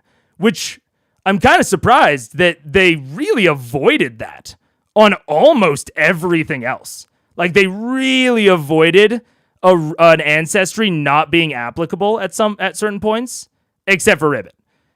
might just totally be non-applicable to your games, even though they're so cute. Oh wait, I skipped over human somehow. When you fail a roll that utilizes one of your experiences, you may spend a hope to re-roll. Oh, that's cool. And it seems like it doesn't seem like you get hope a lot easier than you get stress. So it's sort of similar to the Qatari, but is less probably controllable. It's sort of like these are kind of cutting a line between each other. It's like Qatari is probably the most controllable, Halfling is the least controllable, but like the most widely applicable, and human is somewhere in the middle. That's very interesting. It's also interesting that they just so happen to line up next to each other. Oh, man. Reference that one Doctor Who scene, yeah. Long tongues with two-handed sword sounds good. It does. I mean, yeah, it does. I don't know. I don't know. I'd have to know more about the weapons, I think, to know if this is truly as iffy as I think it is. But right now, this is the only one I'm really squinting at out of all the ones we've read. Just playing Pack Tactics Advocate. That's fair. I like the idea of Ribbit, but it's sad to hear they may not be viable. I mean, I don't know. Take all of what I'm saying with a grain of salt. I haven't fucking played the game. I certainly haven't played Ribbit in the game. But this is kind of unfortunately giving me Ranger vibes of the GM will have to cater to the Ribbit to make their ancestry mean something, whereas you won't have to do that for basically any other ancestry. I guess, well, let's read Samaya. Take advantage on agility rolls that involve balancing and climbing, and add 1 to your evasion at character creation. Whoa! 1 to evasion is great. And I think this is maybe the difference. With Samaya, you can, as a character, you can create situations that involve balancing and climbing. Like, you can absolutely create those situations no matter where the fuck you are. You can't create underwater situations. GM has to give that to you. So I think that's maybe the difference there. Don't call me Ribbit, call me Battletoad. I think it seems extremely easy to retool ancestries for your campaign if you wanted to. Oh, certainly. Certainly, yeah. You just have to try to target like the same relative power level. But especially given that all of them have 1 to 2 things that you do, it's much more like focused homebrew. I agree. It's much easier to homebrew. I mean, these entire systems are generally easier to homebrew because there are less things that you have to worry about, like less like knock-on effect sort of deals. All right, community. So that was all of the ancestries. So far, I'm really not seeing any like super positive or super negative standouts, except for the Ribbit, honestly. Orc seems very good. And Elf seems very, very good. But I think how good Elf is will depend on the actions you can take in long rest. Like, I don't know how much of an upgrade this is compared to actions that everyone can take. So, Elf pending further review. And then everything else seems... Oh, and then I don't think I like Wings. I think Wings encourages inaction. I think Fairy overall is okay because Luckbender is very good. But yeah, Wings to me is a little bit too inaction encouraging. But other than that, pretty fucking solid overall. Pretty fucking solid, especially for this, being the beta. I was expecting a lot more to feel further apart in terms of balance. They all feel pretty tight. Or like tightly grouped on the power scale. You get a mixed ancestry, in which case pick 1 for mechanical purpose, name and describe however you want, hence no half-elves. Oh, you could totally, I don't know, is that like a rule? That's cool. I like that. I'm pondering a fawn with giant blood moose. Oh, fuck yeah, that's dope as hell. That's very, very cool. The communities are cool because they can apply to any culture but still have their own unique flavor. Definitely a good way to handle it. Fuck yeah, I'm excited. These are the things that I looked at the least. So I'm excited to hear that. The userness of Fungrel varies depending on how much it is catered to as well, but it seems to have a higher ceiling than Ribbits. I think the difference to me is Fungrel and Samaya have a similar thing where it is easier to proc the ability and to force your... I say force. To proc your DM to cater to it. It is easier to, like, make that happen as a player with the Samaya or the Fungrel. Like, at any point with the Fungrel, I can be like, I want to contact my brethren. Doesn't matter where we are. Doesn't matter what kind of campaign we're running. It does have to be catered to. That is a good point. But the Fungrel player can proc that catering without being too disruptive. Same thing with the Samaya of, like, the balancing and climbing. Whereas the Ribbit, you have to walk your entire party to a body of water and ask your DM to come up with something interesting in that body of water. I think it's a much bigger ask with the Ribbit from both the GM and your party. Much smaller asks with the Fungrel and the Samaya. But I do see your point. Those are on the order of things, do require some GM catering. I'm pretty sure clearing all stress is a standard long rest action, and so is clearing all HP. I see. You clear all stress on long rest? Holy fuck. Okay, I'm gonna hold my opinion, but so far it seems really fucking easy to clear stress. It does not seem like we need to clear it on crits as well. It honestly seems very, very simple to clear stress and, like, very available. Could be totally wrong. I think I'll really solidify my opinion during, like, looking at the long rest rules. But so far, I am not thinking that we need more stress clear mechanics. Interesting. I was looking at Sim, not Rib. Putting you in pie with Jay and Bob. The Rib is going to be plenty popular just based on vibes alone. It has great vibes. It does indeed have great vibes. I will concede that. A Ribbit pirate rogue? Absolutely. Absolutely. Okay, lots of just Borns. Like Jason Bourne. Let's see. Highborn. Being part of a Highborn community. Oh, okay. Yeah. So they are... Okay, I see exactly what you're saying, Raspberry. They could apply to really anything. Loreborn. You were brought up in a place that favored strong academic... Orderborn, great discipline or faith. Yeah, so very generic, but also well flavored. Yeah, I totally agree with you, Raspberry. They are vague and generic, but they have a very distinct flavor to them. Ridgeborn, rocky peaks and sharp cliffs, near a large on or near a large body of water. Underbelly, yeah. Oh yeah, okay. I'm vibing it. Yeah, this is cool. I like this a lot. I like that a lot. Jason Bourne is when you have amnesia and don't remember your community. Yeah. Tongue attack is way too good. It's great flavor, but it doesn't seem very good mechanically. Which, like, hey, I am a person that chooses fun over power quite often, but that's maybe a little bit too far for me.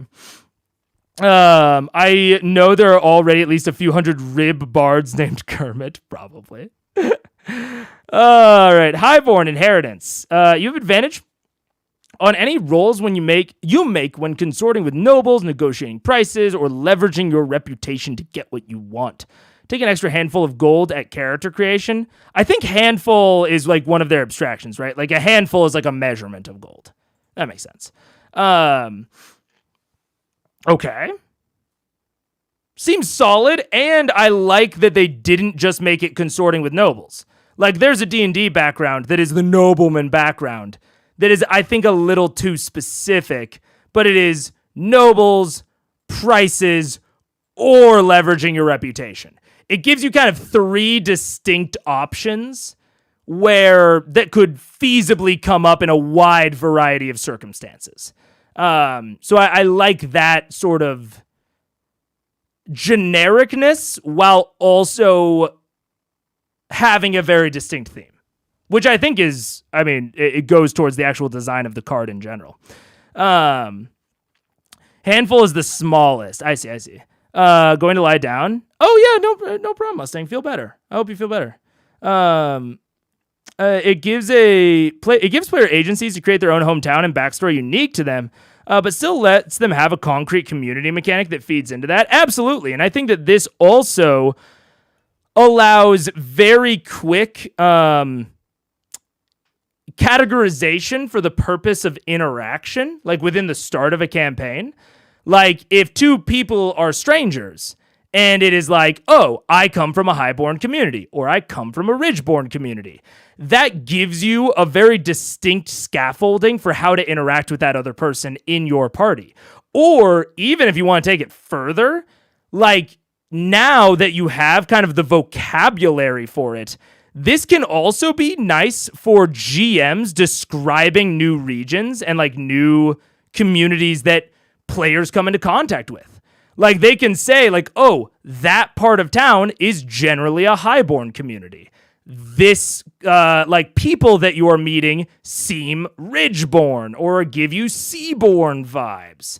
Like, having these very generalized categories could actually be a really nice storytelling shortcut until you get to like know characters a little bit better. Kind of like saying, like, you know, in fucking real life, like, oh, they're from the big city, or they're from the country, or they're, you know, North American, or they're European. Like, those generalized categories can be nice storytelling shortcuts.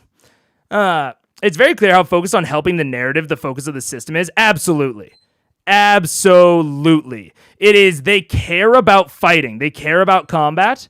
And that is one of the focuses, but they are doing everything they can to give a nice framework for DMs to tell stories through, which I think is one of the things that people find lacking within the social or the exploration pillar in D&D, is a larger generalized framework for the DMs. Now, with making it more rules light in the combat, I think it helps make those other frameworks a little bit easier to create. But I do think it's very clear that that was a focus. The ideal is for the mechanic to actually support the stated purpose of the game, right? But it's a lot harder than it sounds. Absolutely. I think they're doing a great job of it so far. I think they're doing an absolutely incredible job of, like, they have the stated purpose of, like, what is Daggerheart, or like what kind of TTRPG is Daggerheart. It was a heroic, it was like telling heroic stories focused on the narrative with like a heavy combat influence or something like that. Like, they mentioned heroics, narrative, and combat. And so far, those are the 3 things that I very much feel from this system. Like, I think that they knew what they wanted to be and are going after it, which is cool. I think it's very, very cool. You have some money. When you have a lot of money, you have more money. Not sure if intern was put in charge of currency or if it was an anti-Laura convo. Yeah. Cooperative, heroic, fantasy, combat. Hell yeah. I think they are absolutely going after that. Orderborn. Oh, wait. Well read. Loreborn, well read. You have advantage on any rolls that you make that deal with history, culture, or politics of a prominent person or place. There are always prominent persons and places. Yes. Orderborn. Dedicated. Record 3 sayings or values. Your upbringing. Also, wait. Actually, let me go back one. I also like there's the ranger risk, right? There's the D&D ranger risk of when you introduce mechanics to deal with things that maybe you don't have as much mechanical detail in, right? Like, oh wait, what is that? No, okay. Like when you don't have as much mechanical detail in, say, the social as you do in the combat, right? Like in D&D.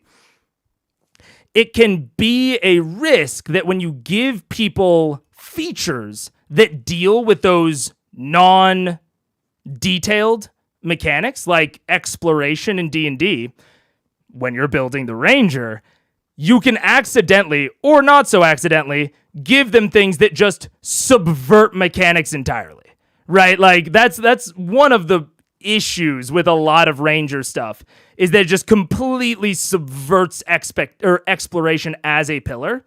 And I am liking the restraint in this, right? To draw a corollary to that, Loreborn runs the risk of being designed like Hermione Granger in the fucking Harry Potter movies, where she's just a fact machine, right? That is the well-read, she's smart, she just regurgitates facts to you. And that can be bleh. That can be really shitty. So I like that it is just advantage, but it is on a very wide array of things. I think that's much cooler. I think that is, like, it absolutely still allows for people who are not Loreborn to be smart, to be well-read, to know things, but it gives Loreborns a general edge, which I think is good. I think that's the right way to do it. I like that a lot. Apu Possum Nimrocorn Peeposat. Are you sad because the emotes aren't showing up? I don't know how to make the emotes show up. D&D Ranger's the best class. Change my mind. It's either the best or worst class, depending on what your DM does. 7TV. Oh, I actually do think there's a way for me to enable 7TV emotes. I actually have seen that, but I might not have access to it. Because this that I'm the chat feature, or the chat thing that I'm using is like a third party dealio. It's called Truffle, and I think they might have 7TV. I don't remember. I was watching like some tutorial videos on it the other day. I'll look into it. Orderborn. Record 3 sayings or values your upbringing instilled in you. Once per short rest, when you describe how you're embodying one of these principles through your current action, you may roll with a D20 as your hope instead of a D12. Whoa. That's weird. I haven't seen a mechanic that replaces die size before. That's weird. That is weird, because on one hand, right, it's sort of like getting more experiences, which is kind of cool. I like that. I like the Orderborn thing. It's sort of like, if I had to compare it, it's like fucking Aang from Avatar, right? Aang from Avatar seems very Orderborn. And he has like traditions. He like quotes Monk Gyatso. And I do like that. Like the idea of like, this is very thematic. My only, I guess, weirdism with it is that it coincidentally makes it less likely for you to crit. You know? Like, that's the only weird part about it, is like modifying the D12 to be a D20 absolutely makes it much more likely that you roll with hope. Makes it significantly more likely that you roll with hope. But it makes it less likely for you to crit. Kinda odd. Kinda strange. I don't know how I feel about it. I mean, I guess it's kind of evocative for order form, right? For Orderborn, of like, they're a little bit less, they are more like strictly positive. They're not as swingy, I guess. Weird. Kind of odd. Beastheart is fun third-party content. Personally, can get past the Rangers' sad levels at like 9 and a few others. Yeah, that's fair. Didn't even expect to see the Twitch chat show up next to YouTube chat. Well, it's so, I finally found a way to do it well. I've tried so many options for trying to get Twitch and YouTube chat together, or at least together for my eyeballs, not even necessarily for stream. And this is by far the best solution I've found. So I love it. I love having Twitch and YouTube all like collated. I think it very much like brings the community together. Yeah, and I'll look into it, honestly, just because I recognize the name 7TV, so I know I've seen it somewhere, and I just don't remember if it was in the app or not. Anyways. Note, if not intended, new chat setup is also not filtering out YouTube exclamation point commands. Yes, that is something I would prefer for it to do, but that's not a feature yet. It's on the roadmap for this app. But it has not been implemented yet. It's a positive and negative thing. It definitely is a negative for me, but positives outweigh. Interestingly enough, you are one of the at least 2 people streaming DH analyses right now. Very nice, very very nice. Look, it's cool. It's a cool modern game. It does not feel like it is wholly original, even if a lot of the things are reminiscent of other systems. Like, I think people are really used to, at this point, that sort of content on YouTube being like D&D homebrew. Like, and not to like throw shade on any creators that make like D&D homebrew booklets. Like, I have supported many of them. Shout out Weird Wastelands. And shout out, oh God. I can't remember Runesmith's right now, his companion book, but that one's sick. Like, there are so many good ones, but I think that this is getting a lot of exposure in a similar way to MCDMs. But I think that this is getting a lot of exposure because Critical Role is such an online community and like a very creator-centric community. And this is like a wholly original system, which is very cool. So yeah, I think it's super, super cool. You have more viewers, although some of us may not be in both. Yeah, I think my viewership is split, but that's all good with me personally. I'm trying to think of what the cards would say for North American born card, and what if it would say for a European born card. Let's go there. I ain't going there. I ain't drawing comparisons. You guys feel free to make your own homebrew about what a European-born would look like. I wonder if lower crit but higher success rate is to encourage out-of-combat use? I don't know. It's very interesting. It is not like a wholly bad thing. It's very interesting, though. Yeah, because it's higher success, higher chance of hope, but lower chance of crit. Which I think is a good trade-off. It's just interesting. I'm going to be keeping my eye out for any time the D12 is increased to a D20. Because while that increases, your upper value ceiling, it also decreases your crit. And crit, as we've discussed, gives you hope and gives you stress relief. So crits, lowering the chance of that is maybe not something you would want. It's a downside. Do you plan on watching the rest of episode 40 later? Absolutely, Ghostman. I am absolutely not taking. I will be finishing Critical Role. My plan is to get all the way to campaign 3 and beyond, slowly, over years probably.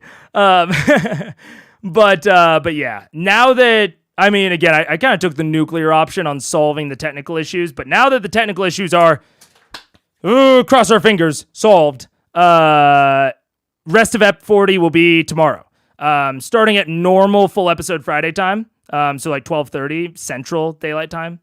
Yeah, I will be finishing episode 40, absolutely. The D20 thing is a mechanic that comes up in a few places. Interesting.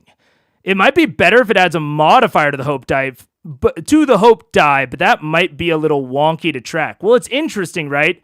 If it adds a rider, then you are not modifying, like modifying hope and fear is almost as important as modifying the final result.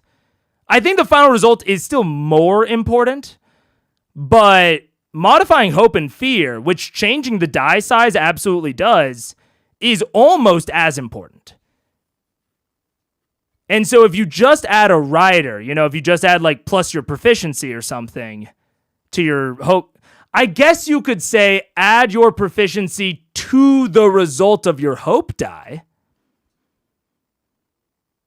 But that seems a little... I understand why they're doing it the D12, D20 way, because it's a little bit less guaranteed. It's just statistically significant. But it feels very good to, like, up your die size. Like, upping your die size is very visceral. It feels good. Ooh, yeah, it's very interesting. I will have to think about it more. Shout out Dungeon Dudes, Dingo Doodles, and Prof Dungeon Master and more. Yeah, absolutely. Might be a little chonky. Yeah. Also, Streisand. Some people loathe Critical Role, and their yapping boosts algorithms further. Yeah, that's fair. Once per long rest, add 1d4 to regain HP. Advantage on long hikes. Scandaborn. Yeah, that works. John Harper drawing the domain icons for Daggerheart is very cool. I like how many TTRPG icons they collaborated with. Oh my gosh, yeah. And how much the icons seemed to like it. Like, we had like one of the artists in chat the other day, and I was like, and we were talking about like, the artist would not like be like watching reaction stuff to it if they like weren't treated well. I mean, I guess it's possible, but I find it unlikely. So it seems like the back end of the development was also like very positive and very cool. Many of the negativity on Candela Obscura come to mind from that side of the aisle. The domain icons are clean. Oh yeah, absolutely. This is actually your new favorite system because that's huge. I don't know, Elfpire. That was clickbait. I don't think I could say if it's my new favorite until I play it, but I will tell you, I absolutely want to play it. It has enough very unique and interesting things to not just feel like a D&D reskin or a BitD reskin. Like, I'm drawing a lot of parallels to BitD, but it is very unique compared to BitD. It is very, very different.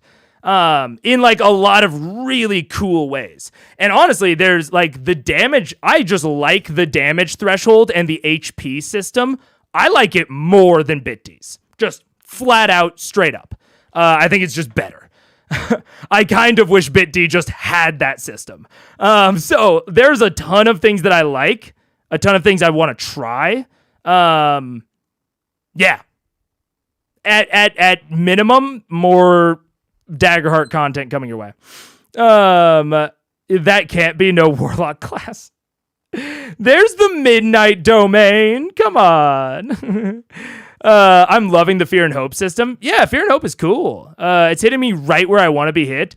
It's interesting. I'm reserving judgment. I am optimistic, I would say, on the Hope and Fear system. I have maybe some reservations about it, but I'm optimistic on it. Phrasing was perfect. Oh man, hitting me right where I want to be. Yeah. If it would be cool to have a mechanic where the player chooses to roll with fear, regardless of if hope wins out, to gamble for a better outcome at a risk, could be cool. I mean, there is, I think that's what a lot of the stress mechanics are essentially supposed to capture, of like that gamble where like you're taking on more stress in order to shift outcomes in your favor. Like, that's very much how stress interacts in BitD, and that seems to be how most of the stress mechanics interact here. So I think that's sort of supposed to go after what you're talking about, but yours is distinctly different. I could see some room for some more interaction within the Fear and Hope system. And that could also be opportunities just for expansions, like an expanded domain, or maybe some subclasses that interact with Fear and Hope a lot more. I could see that. Like something like the Fate Weaver subclass that allows you to do exactly what you're talking about. Sort of reminiscent of Clockwork Soul Sorcerer. right? Clockwork Soul Sorcerer is sort of what you're hitting on. And I could see that being a subclass or being maybe it's an entire domain that like interacts with like the weavings of fate a little bit more. Could be cool. I will say the one thing I'm a little bit nervous on that I am going to give feedback on, and I don't know how they exactly address it, is the whole 10 domains, 10 classes, each with 2 domains. Makes sense. Makes total sense. Very clean. But it does raise a bit of a question on, like, how do you introduce new domains? And how do you introduce new classes without, like, breaking up the really nice symmetry, right? Like, that symmetry is clean as fuck. But it's, like, so clean that it's like, man, how do I introduce Artificer? How do I introduce, an 11th class? Like, without just, like, breaking that symmetry. Which, like, maybe that's just the answer. Maybe they're just, like, down to, like, break the symmetry with expansions. And they just cared about that, like, symmetry for the initial release. I don't know. But it's also, like, a new domain drops. Who gets it? Who gets the new domain? Then they have access to 3 domains now. Maybe you just have to like do like a pick 2 when you create the character. Could work. Like if you have a class that has 3 domains, you have to pick 2 out of the 3. I don't know. It's so symmetrical that in order to expand it, you either have to do a shitload of work or you have to break the symmetry somehow. That's the only thing I'm a little nervous on. I'm going to give it as feedback. I don't know what the right answer is. Like, I don't have, like, a better option. But it is something I sort of noticed. The Venn diagram looks like a circle, huh? Oh, a little bit, yeah. It gives more variety instead of a hard pass or fail. Oh, the fear and hope. Yeah, it absolutely offers, like, a more mechanized. It provides degrees of success and degrees of failure while keeping things very simple on the DM end, which is very cool. I'm looking at Daggerheart with hope, not with fear. Yeah. I'd hit on Clockwork Soul. Yeah. The hint from Spencer is that new domain pairings, not in this manuscript, will make new classes.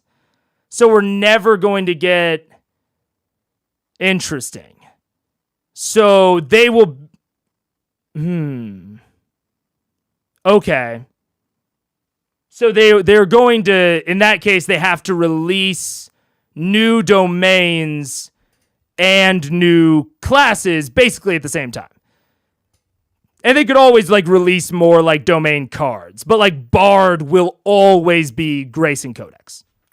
Flat, that's it. Bards are a Grace and Codex class. You will never get access to like a different domain as Bard. That makes sense. That's certainly that is certainly a solution to the problem that is there, and that makes sense. That's yeah. Like I said, I don't have a better way to handle it. That seems like a fair enough way to handle it. Yeah. New classes isn't hard. Just pick 2 domains, but new domains seem a little harder. Well, you can say that, Sponge Man, but if you introduce a new class and you just pick 2 domains, now some domains are more represented than others, which again just like breaks the symmetry. Suddenly those domains matter more for like balancing and expansions to the domain. Like if you add new domain cards later, like those ones matter more. So it's a little bit awkward. But you're still not wrong. You're not wrong of like, yeah, just like pick domains, pick 2 new domains is also a solution. But yeah, new domains would absolutely be harder. Some domains are shared by different classes as well, so that adds to the complexity. Well, all domains are shared by classes. So like there are 10 domains, 10 classes. Each domain is shared by 2 classes, and each class has 2 domains. So right now it is even across the board. All of the domains are like equally represented. It's flat. That's kind of what I'm hitting on, I think if you add in sets of 3, it would work A, B, B, C, A, C. Unless you're saying adding new domains to existing classes, don't know how you would do that. That is sort of what I was going after, ARO. But you and AKL are absolutely right of like, if you add new classes and new domains in pairs, like you would if you add 2 new classes, you have to add, but that also means if you're going to do that, like, you know, if you add 2 classes, you have 2 domains, you know, they share the domains. You have to work that around new classes that can share domains. And it means that you can't just add 1 class. You always have to add at least 2, and you always have to add at least 2 domains. It's weird. It's a bit of a weird challenge. It's an odd design challenge. I wouldn't even call it a design flaw. It just is what it is, you know? Artificer, Blade Bliss, Codex. Yeah, and then Blade and Codex are more represented. But, I mean, again, that might just be the bullet they bite. They might just say, yeah, like sometimes more domains will be represented. Whatever. But someone tweeted speculating about other possible domain combinations, and Spencer answered with a gif of all part of the plan. Okay, I'm down. I mean, again, I'm sure that I am not... I would be surprised if they haven't thought about this. I will still be giving it on my feedback just to like reference it as something that stood out to me, because I think that is important to them. Like, I'm sure that they have thought over Daggerheart so much more than we ever will, you know? So I think that it's still important of, even if you think they've considered it, to still give it on the feedback form, so that they know what quantity of playtesters are noticing which things, like which things are standing out to certain playtesters. Especially, I'm assuming that they'll ask you about your experience in playtesting. So like, of the people that ran the opening adventure, they noticed these mechanics. Of people that just read over the books, these things stood out. Of people that ran, you know, custom and the provided adventure, these things stood out. Like, I think that having that depth of information for them would be really useful. Maybe with domains to wait to release new ones for all classes until each class has a new one. Very possible. Very, very possible. Booster pack territory? Yeah. Prestige domain to add prestige classes. I love prestige classes too. I will not hate you, Baronessa. I completely understand never including them in another game again. I understand that they are weird and hard and like add like another layer to things, but I am also a fan of prestige classes. It would be hard to not add 3 domains in classes, since if you only add 2, both classes have the same domains. Yeah, Sponge, exactly. So now if you want to add anything, you have to come up with 3 different classes. You can't just add an artificer. You have to add 3 different classes, 3 wholly new domains, and the classes have to reasonably share those domains. It's a weird design thing. But again, I am sure that they have thought about it. But I will still be including it on the feedback form, but I'm sure that they have some plan to address it. New classes fixes the subclass issue D&D has had. Though I thought the class groups, I thought one D&D was going for, from new subclasses to classes without subclasses. I don't mind one D&D's class groups. I think they're fine. I don't have like a huge hard opinion on them in general. But I do think they could freely release subclasses. Like, releasing subclasses wouldn't be too hard. Which, I mean, you've also seen with D&D. Like, D&D releases more subclasses than any other character options. Maybe maybe on par with races, but, you know, obviously they've only released 1 new class and about 1 billion new subclasses. So I could see Daggerheart's system could easily expand subclasses, no problem. Anyways, we have gotten off the beaten path. Steady. You have advantage on traversing dangerous cliffs and ledges, navigating harsh environments, and survival knowledge. Also gain +1 to your armor score. Fuck yeah. This is it's so interesting. Like, I think that the +1 to armor score will be much more impactful than the extra handful of gold. And I think that the first part of it is less applicable more often than the first part of the inheritance. Like, I think you can literally see the two levers that you can pull, like, contrasted between Highborn and Ridgeborn, which is very interesting. I don't mind either of them. I like them. Seaborne. Safe harbor. Once per session, when you take a short or long rest, you may take one additional downtime. Oh, daddy. I'll have to look up the possible downtime actions, but I love that. I love that. And I'm already attracted to Seaborne. Just straight up.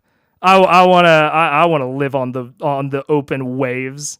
I saw some naysaying on Twitter last night. I like the new dice of this system. I'm hoping to see the cards be used more in this game. I'm not really on social media like that, you know? I'm not really on like Twitter, Instagram, Facebook, whatever. So, and I don't really watch a lot of TTRPG content like on YouTube. So I haven't seen positive or negative. Like, I don't really know what the general consensus is so far. I have my issues, but generally, I think it's cool. I think they're taking a lot of swings, like big swings, and I think most of them are landing, which I love. And I think it knows what it is. And yeah, I'm excited to test it at the very least. Some of the things that I'm nervous about might bear out to be even larger issues, or they might bear out to be absolutely no issue. As an artist, the Daggerheart version of the OGL is what had me interested. Ooh, I haven't read it. I mean, I will say, as a creator that makes content based on Critical Role, like I make my Critical Eyes series, the Critical Role fan policy or fan content policy is very forgiving, very common sense. So I can imagine that Daggerheart's OGL is very solid. I can't imagine that it's crazy terrible. That's good to hear. Like, that's very, very good to hear. But also isn't wholly surprising to me in a good way. Not surprising in a good way. You know? I'm a huge fan of the 2d12, gaining a benefit or hindrance depending on the dice. I think it's very interesting. It's very, very interesting. I'm not entirely certain about the difference on 2d12 for players, d20 for DMs. I'm going to have to see how it bears out in testing. Like, I think the main things I'm nervous about for the system. I like it on the whole. I like the vast majority of it. I'm interested to see how the 2d12 versus d20 distinction will feel. Over the course of it, it seems like stress is really easy to get rid of. We'll have to see how that goes. And it seems like I am slightly worried that despite the severe customization, characters might feel slightly too samey. Now, I've only skimmed the domains, especially the domains that I was, most interested in off the bat. But I am slightly worried that all of the PCs will feel similar in their capabilities. They will just be varying degrees of proficient in everything. But that is something that I do not feel confident about at all. That is something that I will very much have to test because it is dependent on so many things. There are so many layers of customization here that I think it is kind of an impossible thing to theory craft on whether or not that will actually bear out to be true. But those are pretty much my only two worries. Everything else, I am optimistic / psyched for. Everything else. And crits. I don't love the crit system. But that is also something that I think will bear out in testing. Everything else, I love the damage system, stress in general, fear and hope. Everything else is dope. I picked this one for my first character, partially because it's easy to remember. I mean, I love it. I love Seaborne. It also looks like a fun system. It also does just like straight up look fun. Yeah, it looks super fun. I am psyched to play it. Like, even though I am nervous about a few small details, I am so pumped to try it. So pumped to try it.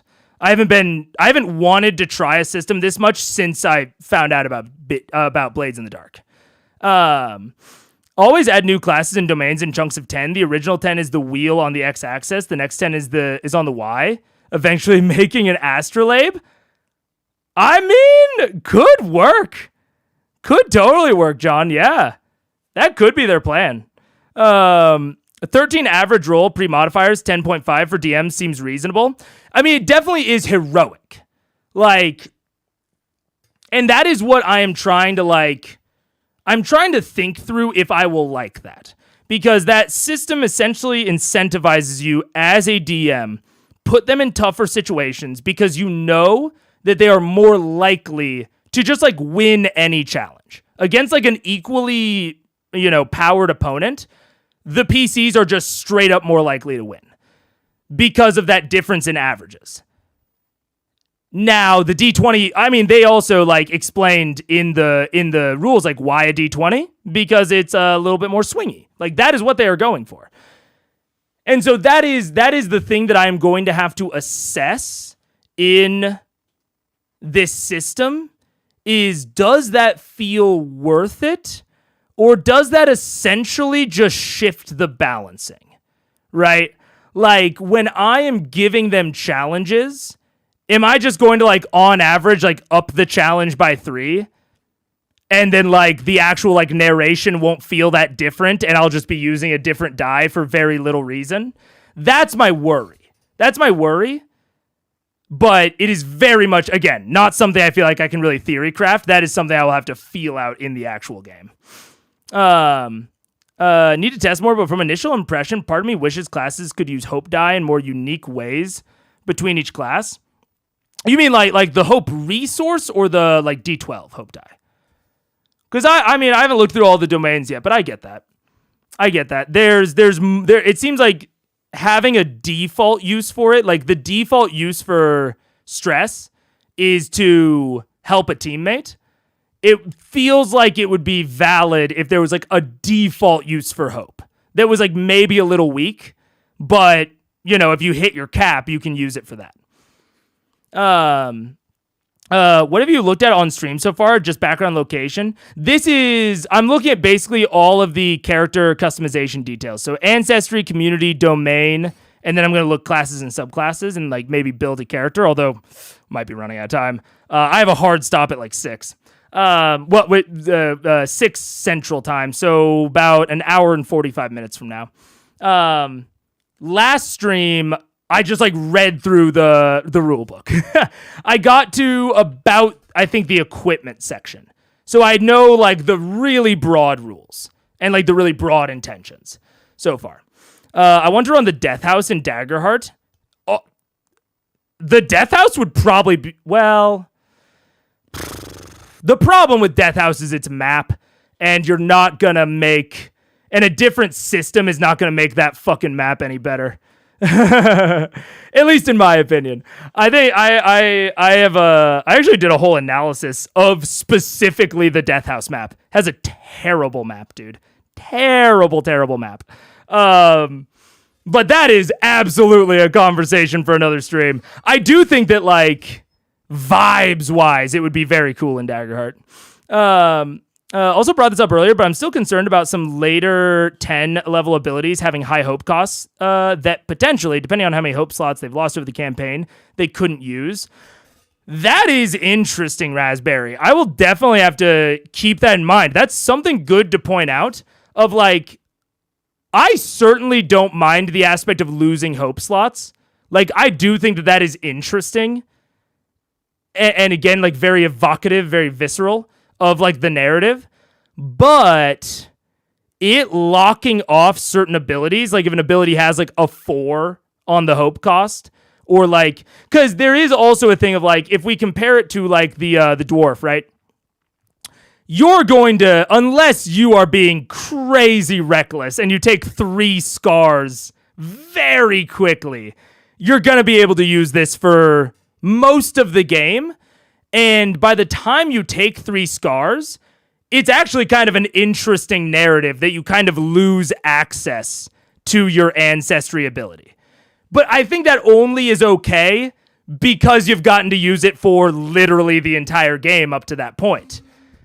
If it's a higher tier ability that has a high hope cost, yeah, you might not even get access to that ability until you've already lost the hope slots to use it. So that is a very interesting point that I will also have to keep in mind.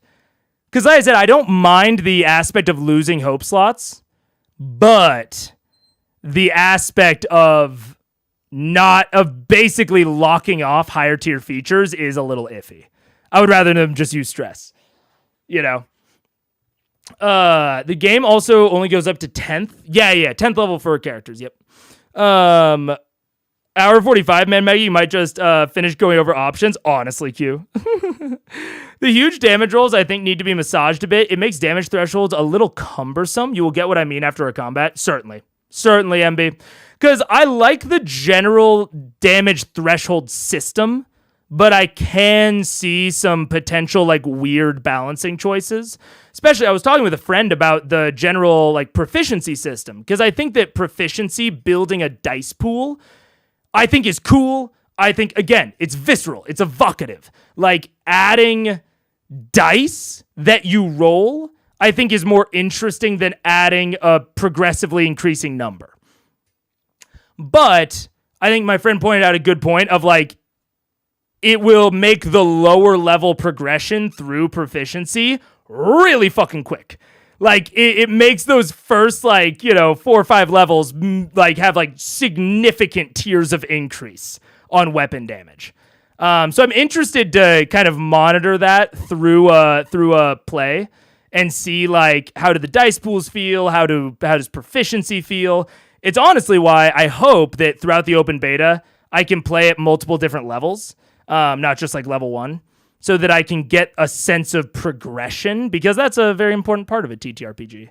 Is not just how does it feel at level 1 or level 10, how does it feel in between? We'll have to schedule that session 0. We'll have to figure something out, Q. Death House is combat heavy for a narrative-leaning system. Well, I mean, this Daggerheart, narrative-leaning, but combat is an explicit focus of Daggerheart. So, like, yes, it is more rules light. But, like, even, like, the aspect of it having ranges. Like, I know people were talking about, like, the abstract ranges and not being, like, super down with that. The fact that it has, like, ranges at all, that's a combat thing. Like, that is almost assuredly mostly going to be used in combat. Maybe occasionally during an exploration sequence or, like, a chase sequence. But a chase sequence is just a combat sequence with less knives. You know what I'm schmaying? So, like, range is a combat thing. Fucking, like, damage dice in general, damage threshold, HP, very combat oriented. What else was very stood out as, like, very combat oriented? I mean, the plethora of weapons, but that's, that is... And by the way, none of this is a bad thing. Absolutely none of it. But yeah, Daggerheart is still very, very combat oriented so far. From what I can see. Although I think it allows a lot more robust system for out of combat stuff. A lot more robust. What was the other thing I was thinking? Oh, having 2 different damage types. That was what I couldn't think of. Just, like, off the top of my head. Physical damage versus magical damage. Very much a combat thing. Like, you don't need 2 different damage types, You could just have, like, certain enemies be resistant to certain types of weapons. But you have a ton of weapons because combat matters, and thereby you have different damage types because combat matters. Like, it's kind of like an extended thing. But all in all, yeah, I don't disagree. I also think, like, no, I'm not getting sucked into Death House. I have so much I could say about it. I'm not getting sucked in. Is there not a way to give other players hope points? There certainly is. The thing that it wasn't MB. I think it was Raspberry. Yeah. The thing that Raspberry is hitting on is there are ways to lose hope slots. So by default, the max is 5. That maximum can be reduced. So it can be possible to reduce it to the point that you do not have a cap high enough to use a feature. I think that's what more of what Raspberry's hitting on. Every time you say dice pool, I think of Yu-Gi-Oh! And Dungeon Dice Monsters. Fair enough. Yeah. Combat with less knives. I may have to steal that. Well, it's like I'm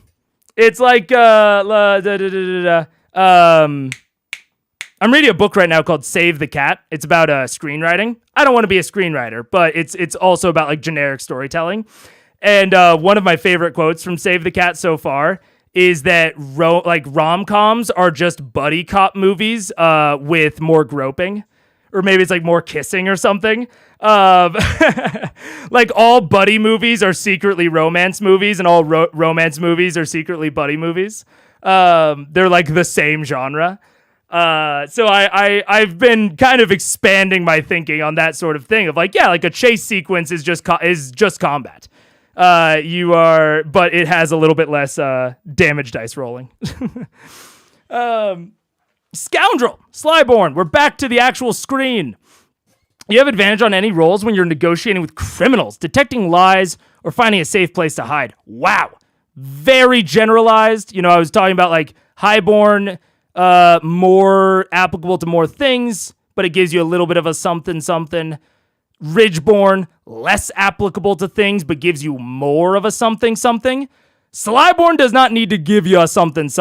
That works all the time, regardless of where the fuck you are, right? Like, Ridgeborn, mainly applicable in the wilderness. Highborn, mostly applicable just interacting with people in general. Slyborn, Scoundrel, both, right? Good at interacting with people, great at interacting with people. Safe place to hide is interacting with people or monsters and like wilderness, right? Hiding from wolves, fucking got the Hobbit advantage over here. You know what I'm saying? So I very much understand. Like, I think that these three are very directly comparable, and I think that they are balanced absolutely appropriately compared to each other. Very nice. So Aquaman 2 and Thor 3 are really romances? Precisely. Low light living. When you're in an area with low or heavy shadow, you have advantage on rolls to hide, investigate, or perceive details. Great. Low light or heavy shadow happens once a day, no matter where the fuck you are. Sometimes more. Very, very general. Very, very nice. I like it. Wanderborn, nomadic pack. Add a nomadic pack to your inventory. Equipment. Once per session, you may spend a hope to reach into this pack and pull out a common item that is useful in the situation. Work with the GM to figure out what the item is. Oh. Huh. Interdasting. Interesting. I mean, talking about more ways to use hope, if you're planning out a build where you don't think you're going to use hope very often, like you're not taking very many like features that use hope, taking Wanderborn is a nice way to always have a feature that uses hope that is applicable in a lot of situations. Man, it's tough because I don't think I would... Man, I don't know if I would choose that or not. Yeah, I don't know. That's really interesting. Wildborn. Your movement is naturally silent. Gain advantage on any action rolls you make to move without being heard. Spend a hope to also grant this ability to an ally while they stay very close range of you.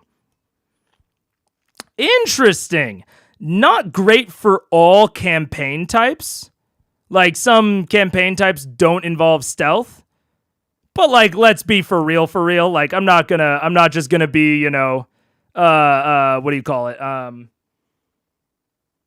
not just gonna be a fucking contrarian. I think most campaigns utilize stealth at some point.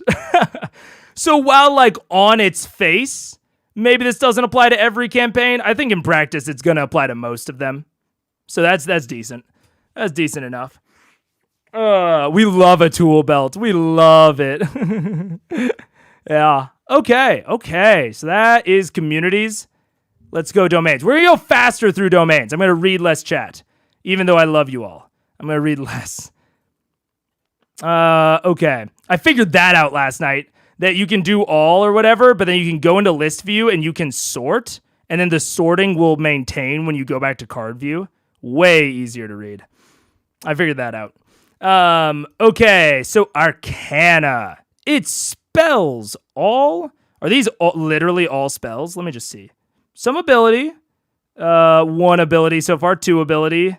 Okay, so you're magic if you're Arcana. Straight up. and you're not only magic, you are spell casting magic. So, fair enough. I have a 5e character. I'm playing modeled after him. Yeah, hell yeah. Rabbit Samurai. Rune Ward. It can be infused with protective magical. Describe what it is. When the holder of the ward takes damage, they can spend hope to reduce it by 1d8. Ooh, love that. If the ward die rolls an 8, its power will temporarily end after it is reduced. Damage this turn can be recharged for free.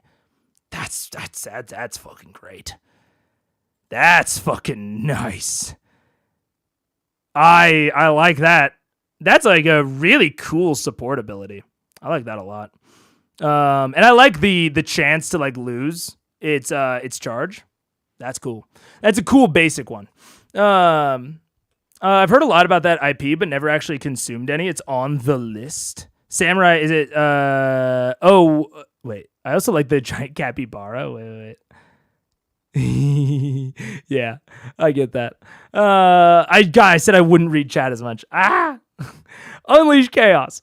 At the beginning of a session, place a number of tokens equal to your spellcast trait on this card. You can make a spellcast roll against a target within far range and spend any number of tokens to channel raw energy from within yourself and unleash it. Roll a number of d10 equal to the tokens and do that much magic damage to the target. Mark a stress to replenish this card with tokens up to your spellcasting trait. Clear all tokens at the end of the session. Okay. It's a strong attack that you can use just occasionally. I mean, your spellcast roll, I don't know how high your modifier can go like the trait modifiers. I know at start, off rip, you have like a +2, a +1. I think it's what? +2, it's like 2, 1, 1, 0, 0, -1, I think. So, I mean, at level 1, this is only a 2d10, but that's probably better than any weapon you're getting. Interesting. Very interesting. You can always use a stress to recharge it. Okay. Solid combat option. Wall walk. Spend a hope to allow a creature that you can touch to climb on walls and ceilings as easily as walking on the ground. It'll end after 10 minutes or when you cast it on another creature.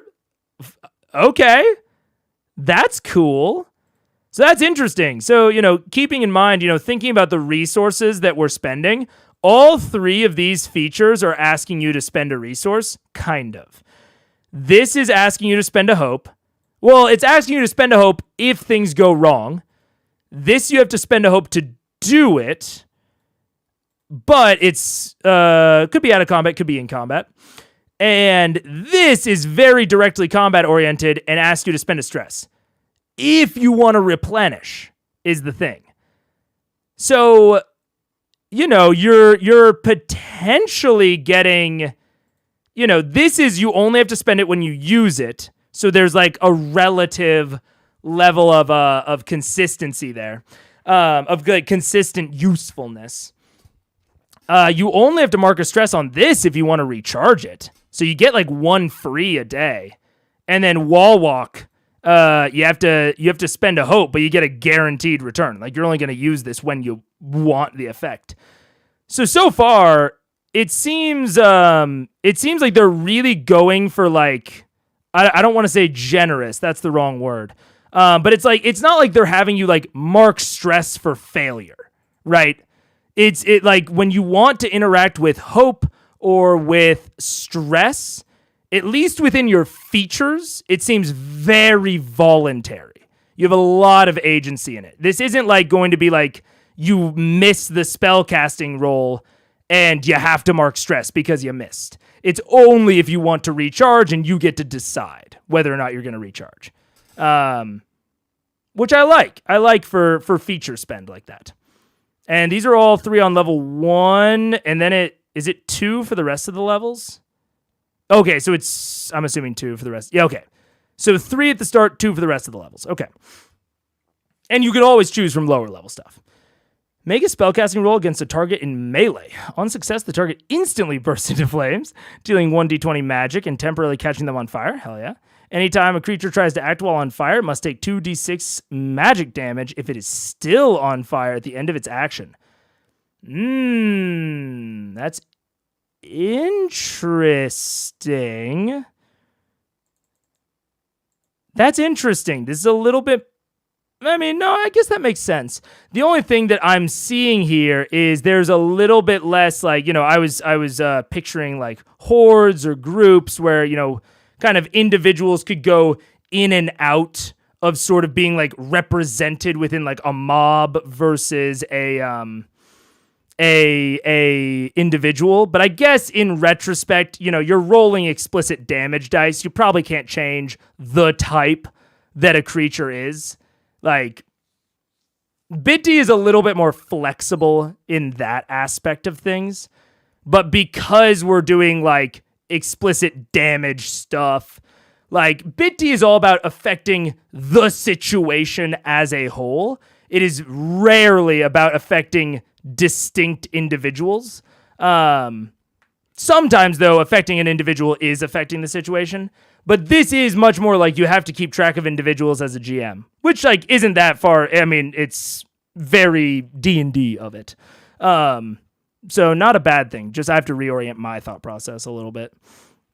Floating Eye. You can spend a hope to create a single small floating orb you can control anywhere from a very far range. While controlling it, you can choose to see through its vision as if it were your own. Okay, Scrying Eye.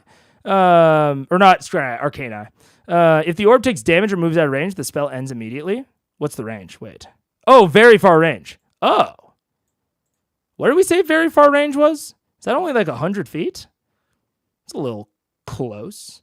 For like a moves out of range type thing. Like, I would understand if that was like the casting range and then it could move out if it wanted to.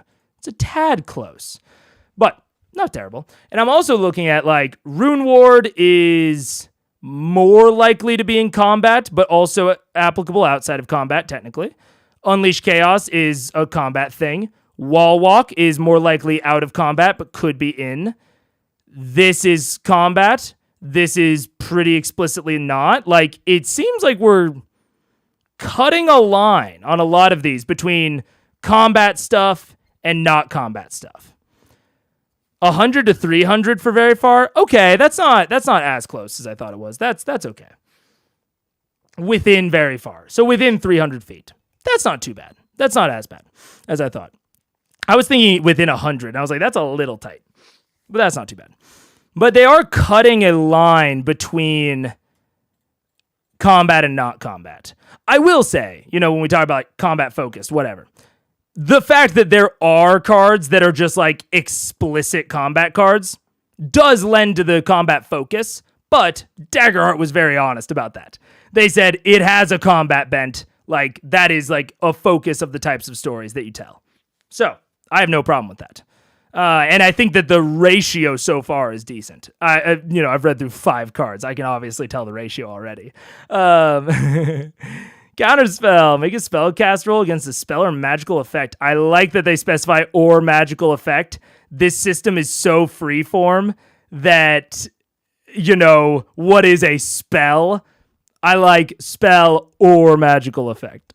About to happen within far range. On a success, the GM will tell you how many stress you can mark to end it. They'll tell you? Huh. Does the GM just have to come up with that? Like, what is the guidance there? Is this a thing that, like, they would go over in, like, the adversaries section? Because right now, I like, as a GM, I have no idea what's fair. like I got no clue how much stress I should give them. It's kind of a weird one. Okay. But maybe I'll revise my opinion later. Mark a stress to take flight for a number of minutes equal to your level. While flying, you may spend a hope to pick up and carry another creature approximately your size or smaller. Fair. You cannot carry more than one other creature at a time. All right, solid. Just kind of I would say a better version of the wings, which is weird because it costs us stress, right? But it's guaranteed. I think again, it's very controlled. You spend a resource, you get an effect, which seems to be an underlying theme, at least within Arcana. Might be different within other domains. How you liking character creation? Cool so far. I liked all of the ancestries except for like one, and I liked all of the communities straight up. Yeah. So now we're looking through some domains, and actually, you know what might be the issue? Okay. I'm actually not going to look through domains. I'm going to look at character classes, because regardless of the domain, I'm probably not going to want to play a character whose, character class ability I don't vibe with. So I'm actually going to go the opposite way. And then I'm going to kind of note all of the character classes that I vibe with and note their domains and then look through those. Just because we're running a little low on time. Just because of that. So let's see some classes. Let's see some subclasses. Bard, Druid, Guardian. Let's see here. All right. We're just opening them all one by one, one by one. All right. This is the way. For new players, they're not sure which 2 cards to pick on starting. Take one that's clearly useful in combat and one that applies mostly outside of combat. I think that is very smart. And I like that is the new player advice, because to me that means that they're thinking about that a lot. I like that. I absolutely like that. I know there's a playtest, but I really hope they have different art for each card. Yeah, I could see them both I could see them doing that or not doing that. I would understand. I would understand if they all had the same art, but I also agree it would be cool if it was kind of Magic the Gathering-esque, where, they have the Arcana tag on them, like that purple, and then they each have a different one. That would be cool. But it also very much could be playtest shit. Yeah. All right. Grace and Codex. I don't know about Grace for me personally, but I we'll see. Starting Evasion is 9. I don't have a good frame of reference. You know what? I'm going to look through all the classes really quick, just on the starting Evasion and damage thresholds, so I can get a vibe of what's low and what's high. So starting Evasion 9, starting Evasion 8, 6, 10, 12, 7, 9, 10, 8. Okay, that's it. So it seems like high for Evasion is 12 on the Rogue. That's the highest. And lowest on the Evasion is 6. Okay. So we're working with 6 to 12. So that's pretty dead center. Damage thresholds, 3, 8, 13. 4, 9, 14. Are they always going to be the same relative distance apart? It does seem like that. 6, 11, 16. Wait. That was down 2. That's down 2. Yeah, okay. So it seems like they are always the same distance apart. It is always the minor +5 +5. They are all 5. The damage thresholds are all 5 apart, it seems. Yeah, okay. Okay, so now that we have that in mind, let's look at these again. So I think the lowest minor is 2, I think. Was there any minor with 1?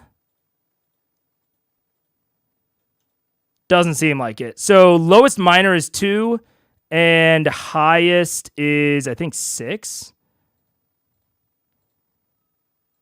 So there's a lot less variance on the damage threshold. There's only a variance of 4. It's 2 to 6, right? But there's more variance on the evasion. Interesting. I would bet a $200 on unique card art for all the cards on full release. I could see it. I got no real predictions either way, but I could see it either way. Because shiny, people get to buy the official card packs. That is also true. Yeah. CR Darrington have a fantastic stable of artists. Yeah, that's fair.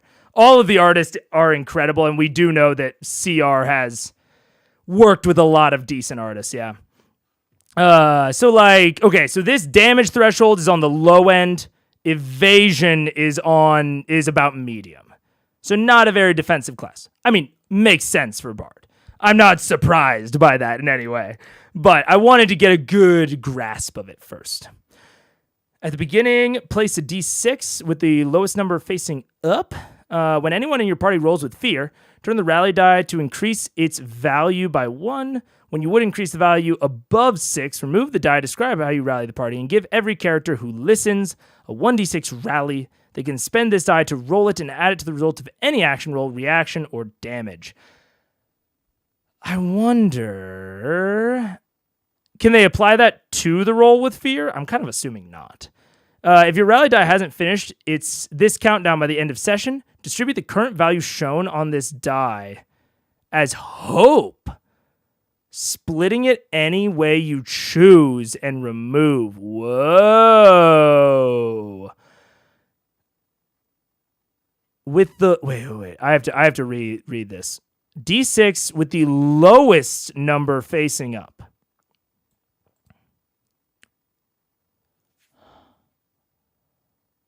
This is weird. Hasn't finished this countdown. This is sort of weird because I was thinking it might be the opposite, but it's not. So you start at 1 and you roll up to 6 or to 8. If there's 5 fear rolled in a session, you get to proc this rally 5 times, and you get to give everyone 5 hope total amongst the entire party. Right? Best case scenario. If fear is rolled, which again, you can't really control if fear is rolled. I guess you can through some mechanics, but it's relatively random. If fear is rolled 6 times, one more time, right? 5 to 6. Sort of one more time, you get this feature one more time, and you get fuck all for the second part of it. You get no hope. Fuck you. Weird. That's a little odd to me. And if fear is rolled, 2 times, you get less value from both of these. So, like, your core class feature is really dependent on whether or not you roll fear. Like, you almost want fear to be rolled. It's sort of, Yeah, that's an odd. You want fear to be rolled, but not too much. That I don't know about that one. It feels like it's sort of competing with itself and other abilities. I don't love it. I thought there was something really cool there of, like, I think if you spin it, turn it around and reverse it, right? You have them start it. Even it's so weird, right? Because this is why I thought I misread it. It's because at first I thought it was really cool. I thought it was place a d6 on your character sheet. I thought it was going to be with the highest number facing up because it literally says countdown. Right? So to me, that says start with the highest and count down. And then this all makes perfect sense to me. This makes absolute sense if you have it start with the highest number instead and, like, count down as you use it, because then the more times you've used it throughout the session, the less hope you have to distribute at the end of the session, right? So it's like, if you used it 6 times, you get no hope. If it never procs, like if no one ever rolls fear, it's a weird fucking session, right? Then you get hope to distribute. So, like, guaranteed you get something out of it. That makes total sense to me. I was like, oh, that's a great way to design the feature. And it also sounds like maybe this is a typo. It seems oddly intentional to be a typo. Because it's like lowest facing up, or lowest 1 increase.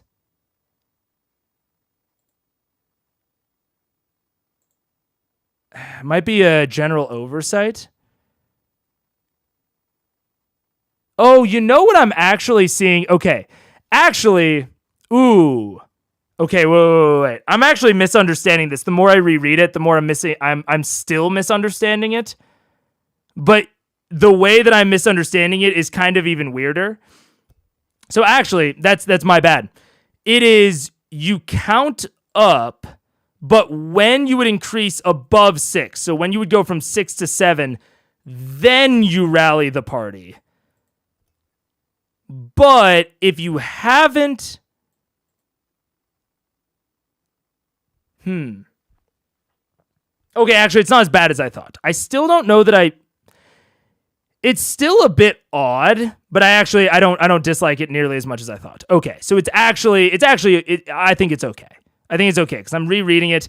If it hasn't finished the countdown by the end of the session, the way that I'm reading that is it hasn't procced this ability.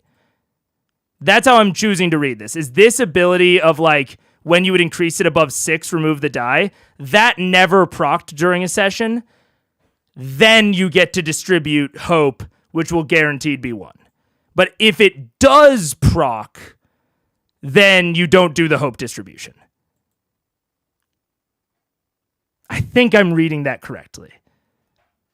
If you haven't rallied at all, they get the consolidation. They get the consolation prize. Yeah, okay. So in general, it's a bit less powerful, but that's fine. That's actually fine. I misread it. The way that I misread it was way worse. That's okay. That is okay. Yeah, because it's either you get the rally or you get the consolation prize.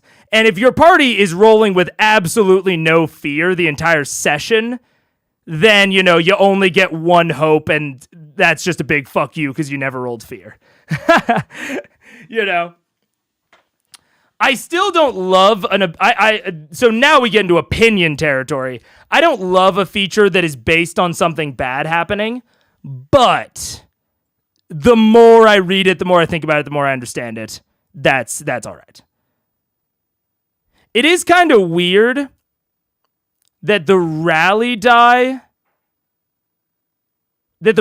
increases. Yeah, because it's turned the rally die. So the thing that you put on your character sheet is also the rally die. So rally actually gets harder as you level up. You see that, right? Because it's like level... let's go again. Oh, no. The rally die you distribute increases to 1d8. So it stays as 1d6 on your character sheet. Okay. Yeah, interesting. I don't know that I love it, but it's not nearly as bad as on first reading. Yeah, countdown is a confusing word in context. Probably good feedback. Yeah. That'll probably be like a small feedback note. I think they intend to offset a lot of fear in session, either through rally or by giving a lot of hope for the next session. Yeah, I think you're right. It seems like the feature is mitigating big swings in the dice, rolling fortune, misfortune. Yeah, it's very much a mitigation feature in both of its kind of iterations. It's a very much a mitigation feature, which is fine. That mitigation features aren't generally my vibe, but I think it's fine. I think it's designed fine. I have to bail. See you later, John. See you later. Wordsmith. All right. And also, when I'm reading these, I'm not going to go above level 5. Because I honestly don't anticipate play testing over level 5. And when I create a character in a new system, I try to focus on, like, what is coming up soon. Not just what is at level 1, but what is coming up soon. And I try not, like, when I make a D&D character, I'm not really considering anything over, like, level 15. Like, it's just not really in my cards. So I'm going to do a similar thing here. Spellcasting. Oh, right. The spellcasting trait is changed based on subclass. That's right. I think that's cool. I like that. Foundation, Heart of a Poet. Once per short rest, when speaking to a person you're trying to impress, persuade, or offend, if you use at least 3 rhyming... Why is my browser giving me an ad? Fuck you. Stop it. I like you, Opera GX. Why is X on my sidebar? Ugh. Get out of here. I've never been a Twitter guy. It's not just that it's X. Okay, anyways. Short rest. Speaking to a person you impress, persuade, or offend. If you use at least 3 rhyming words, you may add 1d6 to the action roll against them. Oh, man.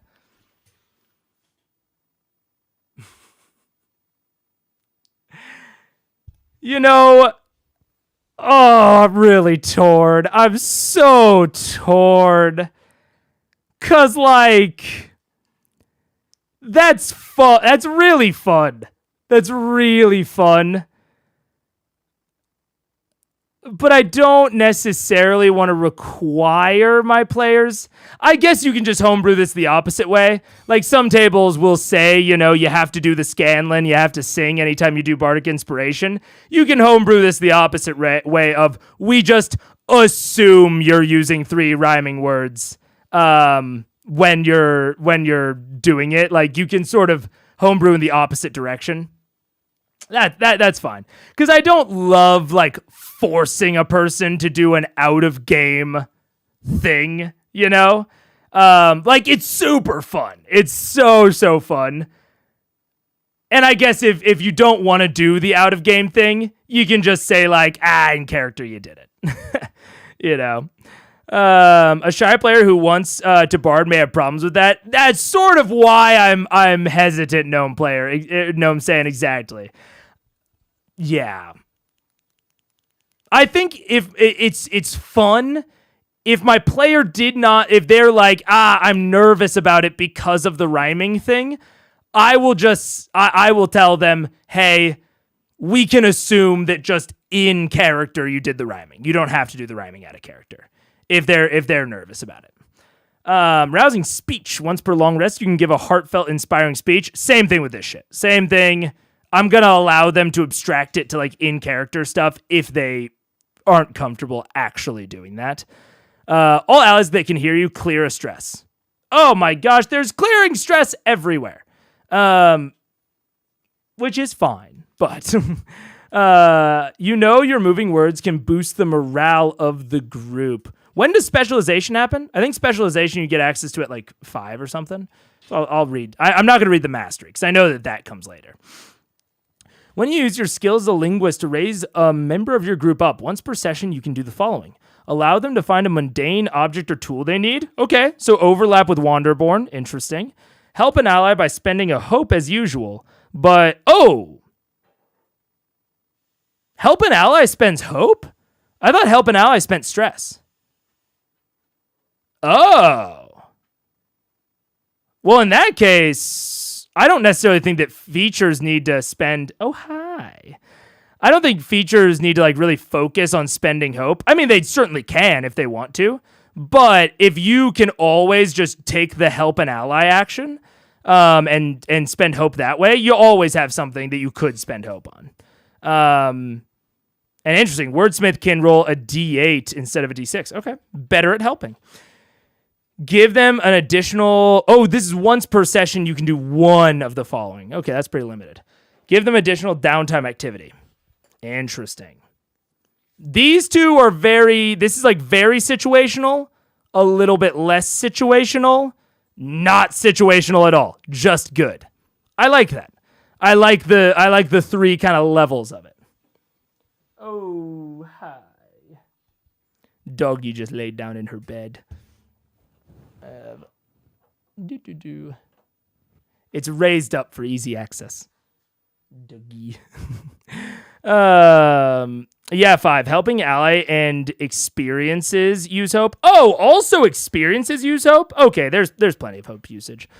That's fine. Oh my gosh. Well, okay, especially if there is no like standard opt-in mechanical use of stress, I think I've seen maybe more ways to clear stress than to spend it.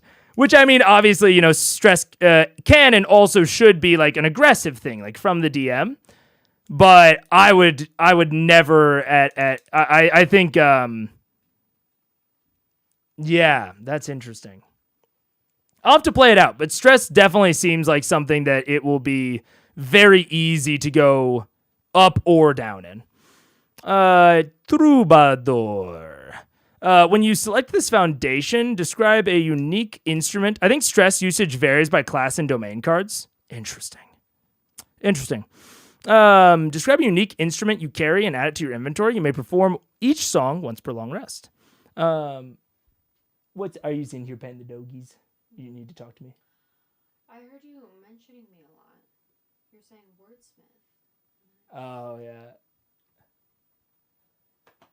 She came in just to make a pun. That's accurate. You silly woman. All right, where is it? Your rally. You and any close allies heal 1 hit point. Hit point. Ooh, that's pretty big. Pretty big mid-session. Make a target temporarily vulnerable. Okay. Double damage. Or not double damage. I don't remember what vulnerable does. It does. It's a debuff. You and any close allies take a hope. All right, fair enough. I think the main source of stress, other than features, is going to be getting hit by an attack below minor threshold. Yeah, I mean, fair enough. Fair enough. It's any time you take a hit below minor threshold. Is it even if you take a 0? Or is it just if you take damage if you take 1+ but below minor? Because that does seem fair of like, and I know that it's like if you can't fill your stress, you take an HP damage, right? So it kind of seems like stress seems a bit more like HP minus, you know? Like sort of like a sub HP thing. Which is sort of interesting. I'll love to play out to see how often, but right now I'm seeing a ton of shit that clears it and not as much shit that uses it.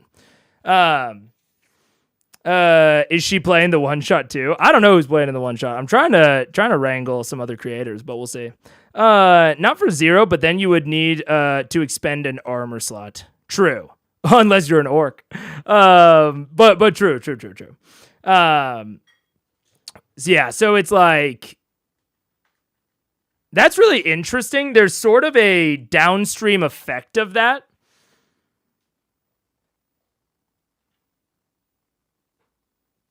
There's a very interesting downstream effect of that. Of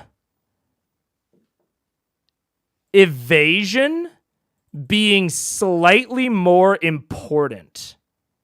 Like as a generalized concept, right? Evasion being slightly more important than damage thresholds.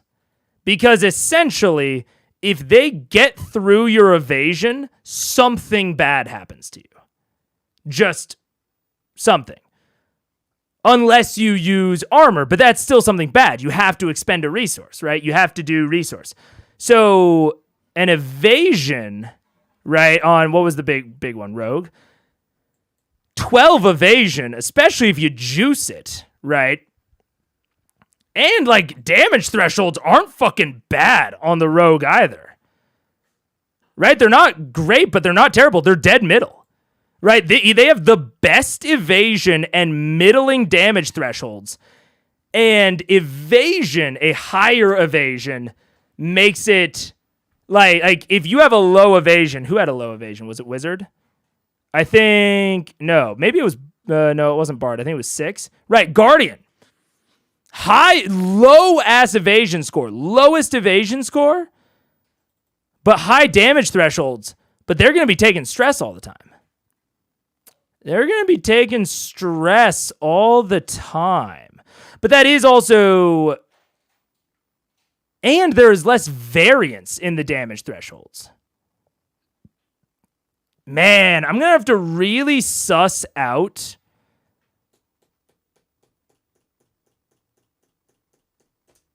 I'm going to have to really think about that during the actual games, because this is like a very complicated interaction, right? Of it depends on the general progression of damage dice. It depends on the progression availability of damage thresholds, of evasions, how armor plays into all of that.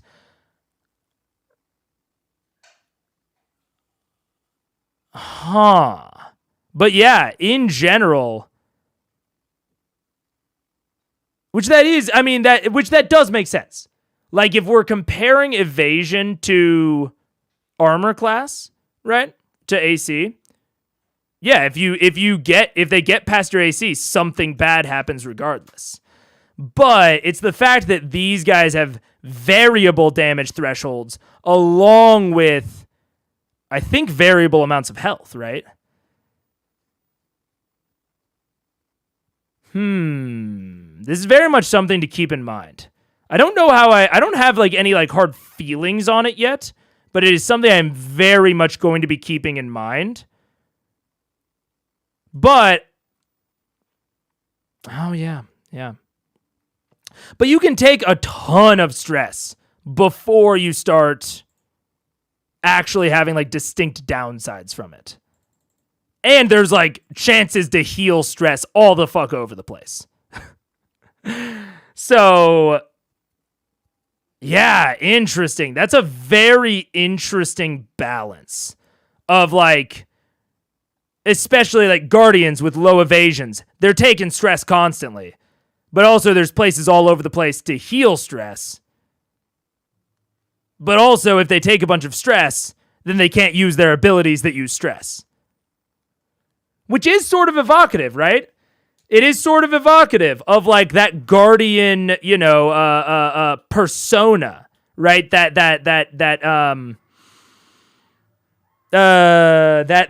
guardian. What am I trying to hit on? Class fantasy. That class fantasy of like you're taking the hits for everyone else. You're tough. You're rough and tumble. But, like, that stresses you the fuck out after a while. You're not doing anything fancy. You're not using as many of these crazy features. You're not tapping into eldritch magics unknown that put a weight on your mind. You're not carefully executing precise maneuvers that run the risk of going bad at one false step. You are the shield wall. You are sturdy. You are strong. You are dependable. And yeah, that's a stressful fucking position to be in the front. Being the vanguard is not a easy place to be. But that's you. You're the guardian. Huh. Interesting. So, relatively low defense. All of that was leading up to what's the bard's defense like? And thinking about, healing HP, taking hope, all that shit. Oh, man. I peeked into the other stream for a bit. Have we picked a class yet? Not even close. Are you joking, AKL? Not even remotely close. Level ups also give you a ton of options to improve stuff too. Oh, yeah, I should look at the level up options. I haven't actually looked at these yet. I should absolutely look at these. Get down, Mr. President class? Absolutely. Yeah. Oh, wait, I just totally skipped a bunch of chats. I do actually really like that repairing armor is a dedicated downtime action, but yeah, wouldn't want armor to be balanced to the point where it just makes more sense to have higher evasion. Yeah, it's really interesting. I want armor to have distinct downsides, which I briefly perused the armor options, and it does seem like a lot of them have distinct downsides, and I want them to have distinct downsides, but I also like there being this aspect of armor of having to repair it. But like I like armor having downsides more than I like unarmored defense. Like I like armor being a trade-off more than no armor somehow being like rationalized to be like as good as armor. I don't like that. Unless it gives you like non-armor based benefits, i.e. like, enchanted robes in Baldur's Gate 3. That's cool. But I don't want a fucking enchanted robe to give me the same stat, like the same mechanical benefit as plate. I think that is reflavoring to too much of an extreme degree. You know? So now I think if you as a player want to reflavor plate to be robes, that's fine. I don't want the system to be like just reflavoring shit within itself. I think flavor is free for players. I think that's awesome. But I don't want it to be in the system. That's all preference bullshit. Totally preference bullshit, but those are my preferences. But yeah, level ups. Let's look at level up options. At level 2, take an additional experience. When you level up, record it on your character sheet, then choose 2 available options. 2, okay. From the list and mark them. Unmarked character traits, +1 and mark them. Permanently add 1 HP, 1 stress, increase 2 experiences by 1, okay. Increase prof by 1. Oh, so proficiency doesn't automatically increase.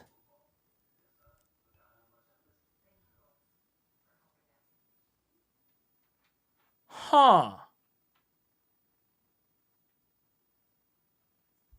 Okay. Very interesting. Ooh.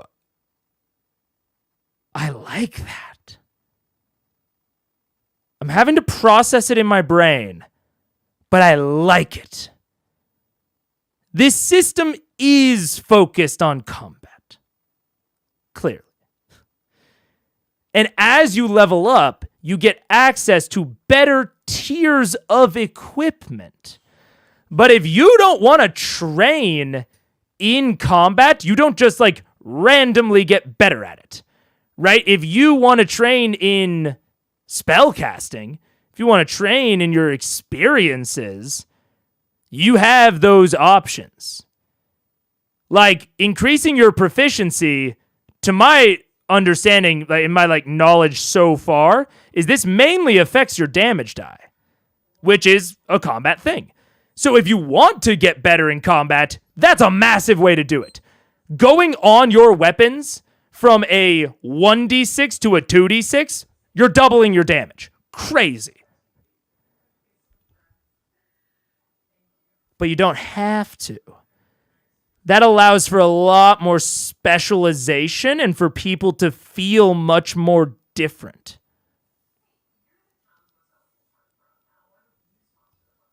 I do like that. I like that a lot. I do like that. Wait. I do actually like the repairing armor is a dedicated downtime. Oh, wait. Yeah, I already read this.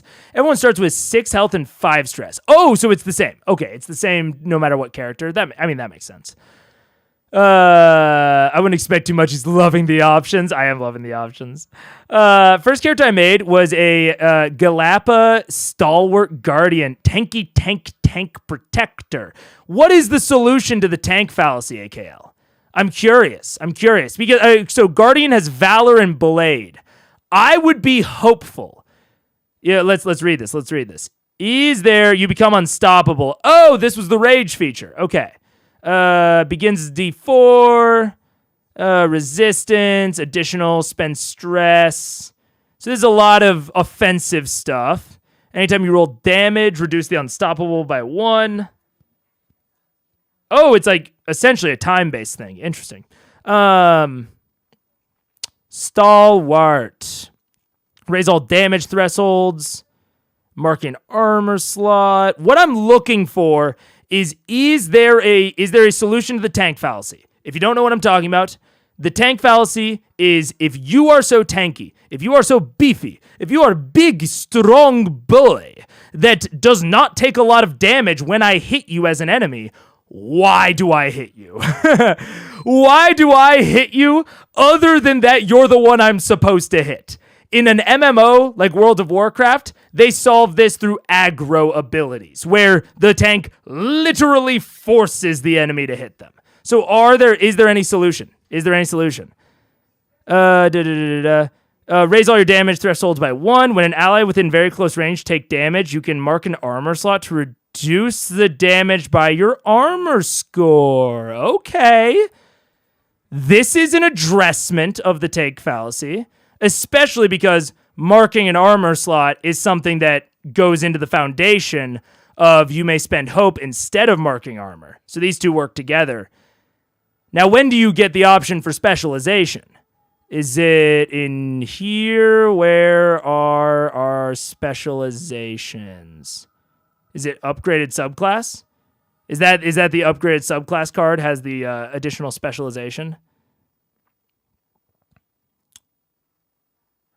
Interesting. So I'm not seeing a direct, but there might be stuff in Valorant Blade that addresses it. Because yeah, I just need to know, why do I want to hit you? You know? But because I love playing a tank. I adore playing a tank. But I hate playing a tank when there's no reason not to hit me.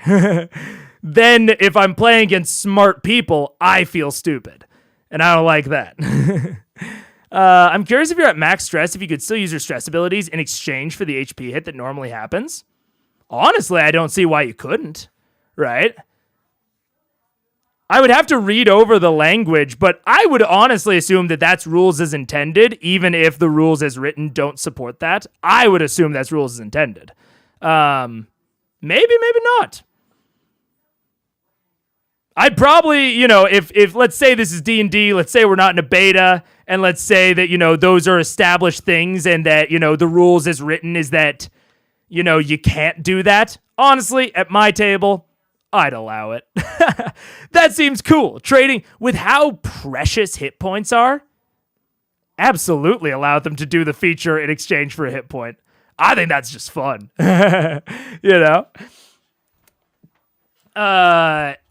Ancestry size sometimes affects stuff like your attack range. Giants are disgusting in melee. I mean, fair. But again, why do I...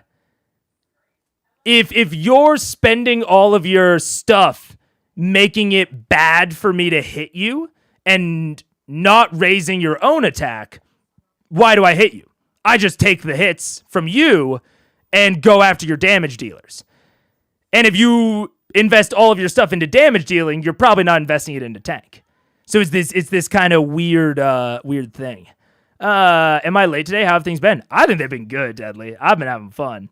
If you want to be the tankiest boy or a complete skill monkey, you're not doing big damage. Exactly. So there's no reason to hit you unless there's a thing in the tank abilities that force people to hit you or give you some like CC option or whatever. Don't mean this in a demeaning way. Does it seem like the level up system is taking cues from video game level up systems with all the choices? To a degree, I mean, all of the choices, like it's something that like Pathfinder has had. I've heard a lot of favorable and not favorable comparisons to 4th edition. This sort of like option superpower sort of feel is very 4th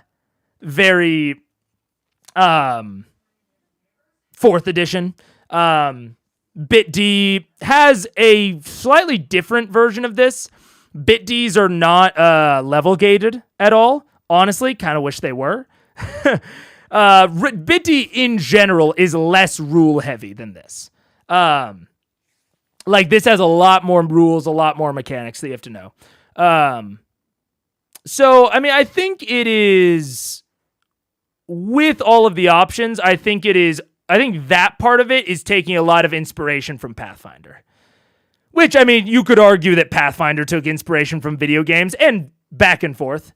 Video games taking inspiration from board game design, tabletop design. Yeah. You could maybe say that, video games have had these kind of harder tiers for a little bit longer, but I don't know. I think it's definitely taking inspiration from other games, most certainly. I think evasion is kind of an answer to the fallacy of why I choose to hit you. I mean, from what I have seen so far, doesn't seem like stress is that hard to clear. So that, to me, as an enemy, as a GM embodying the enemy mindset, wanting to do stress to you doesn't get me out of bed in the morning when I can go and attack the wizard that I am going to destroy and is going to destroy me back. You know what I'm saying? If I have to choose between the guardian and the wizard, right now, from what I'm seeing, I got no reason to choose the guardian. The wizard has a slightly higher evasion score, but I don't think that 2 makes up for it. I don't know. We'll see. I could be incorrect. With D&D, high AC just means you don't get hit. In Daggerheart, you're easy to hit, but you don't take much damage. Sorta, yeah. I sorta see what you're saying. But with how available stress healing is, I don't see that as being a huge downside at that point. Because like that means that as an enemy, I have to hit you as a guardian reliably. I have to, push up your stress level to its max, and then I can start doing damage to you as opposed to just targeting other people in the first place. There's a domain card called, I think, I Am Your Shield, which lets you spend stress to take damage for an ally close to you. That's great. I mean, well, it's actually hard. That's good. Again, that is sort of like this stalwart feature. But again, even in that case, even in that case, I should if if I'm an enemy, right? And the I Am Your Shield procs, I should never hit the guardian again. That's actually even more incentive for me to hit someone else. Like, yeah, it allows you to flex your abilities a little bit more as a guardian, but now I absolutely shouldn't go after you because I can either go after you and just do the damage, do the whatever, or I can go after someone else, risk them getting hit, or I can make you spend a stress and guaranteed hit you. It's a little bit of a catch-22 there. Like a tank like this needs a reason that the enemies actually want to hit them specifically. They need like an ability that catches arrows, or something that draws the attention, something that makes it to where the enemies get so upset that they can only consider you a target for their attacks, right? That's like the classic aggro style. Otherwise, you never want to go full tank. You can go partial tank. You can tank yourself up a little bit, but you always will want to be able to do other things. Gain an armor slot immediately. Ooh, hello, sailor. If you're hit by an enemy in melee and use at least one armor slot to reduce damage, immediately do damage to them equal to your armor value. Oh my god, never hitting you. When an enemy damages an ally within melee, the next successful attack you make against that enemy has +1 proficiency. Ooh. I think that this is the feature. Ironically, on Vengeance rather than Stalwart, I think this is the feature that, as an enemy, obviously I'm saying as an enemy, like the enemies know mechanics, right? Obviously the enemies don't. But all of these mechanics should bear out somewhat in the narrative. So if I'm an enemy, considering whether to hit the Stalwart, just based on this shit, versus the Vengeance, I'm actually surprised. It is a debate whether I will hit the Vengeance. Because if I hit Vengeance, they have to use a resource to do damage back to me, right? They have to use that resource value. And if I hit one of their allies, I buff them. Now that's a good answer to the tank fallacy.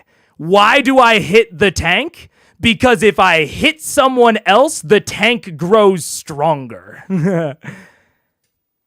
Now, I would honestly, I think this would stack, right? I think this would stack. Because it doesn't say, it just says the next successful attack. So this would keep stacking. This would apply to other enemies.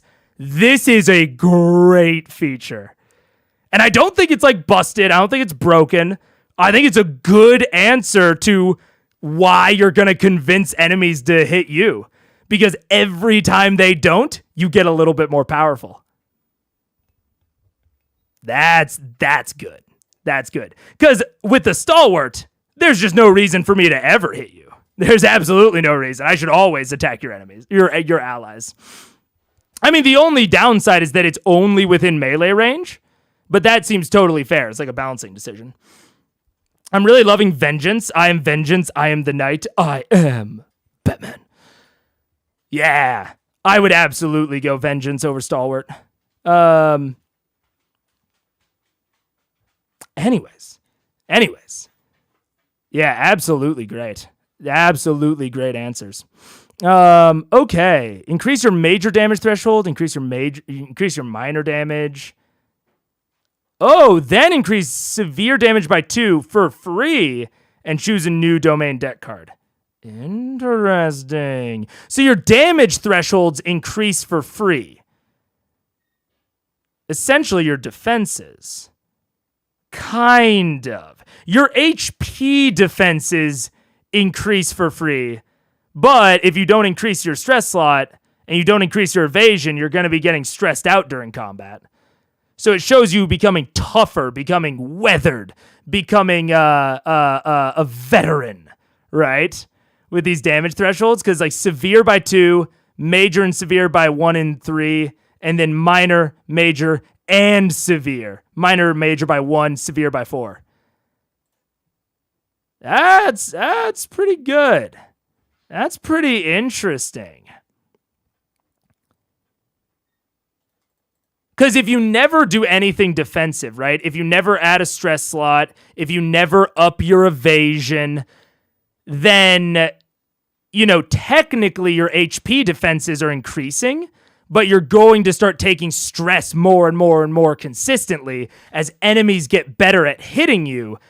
And yeah, you get better at not taking damage or HP directly, but you're going to start getting stressed out more and more and more. I like that relationship. I think that's cool. I think that's very cool. It allows for a lot of different types of defenders and a lot of different types of characters as you level up. A lot of different approaches to solutions for problems, I think. And it is interesting. I wonder, are these bespoke? Like, are these different for different classes, or are these all the same? It's all beast form stuff. I want to see really quick. Are these all the same? Okay, yeah, I think these are standard. Yeah, these are standard. That makes sense to me. I would have been kind of surprised if they weren't, honestly. Very interesting. Very interesting. So less likely to take 3 HP damage, but if you don't increase the others, you're still going to get hit for 2 and 1 a lot. Yeah, you're going to get hit for 2 and 1. Like, your severe is the only one that decreases that increases every time, and it also increases the most.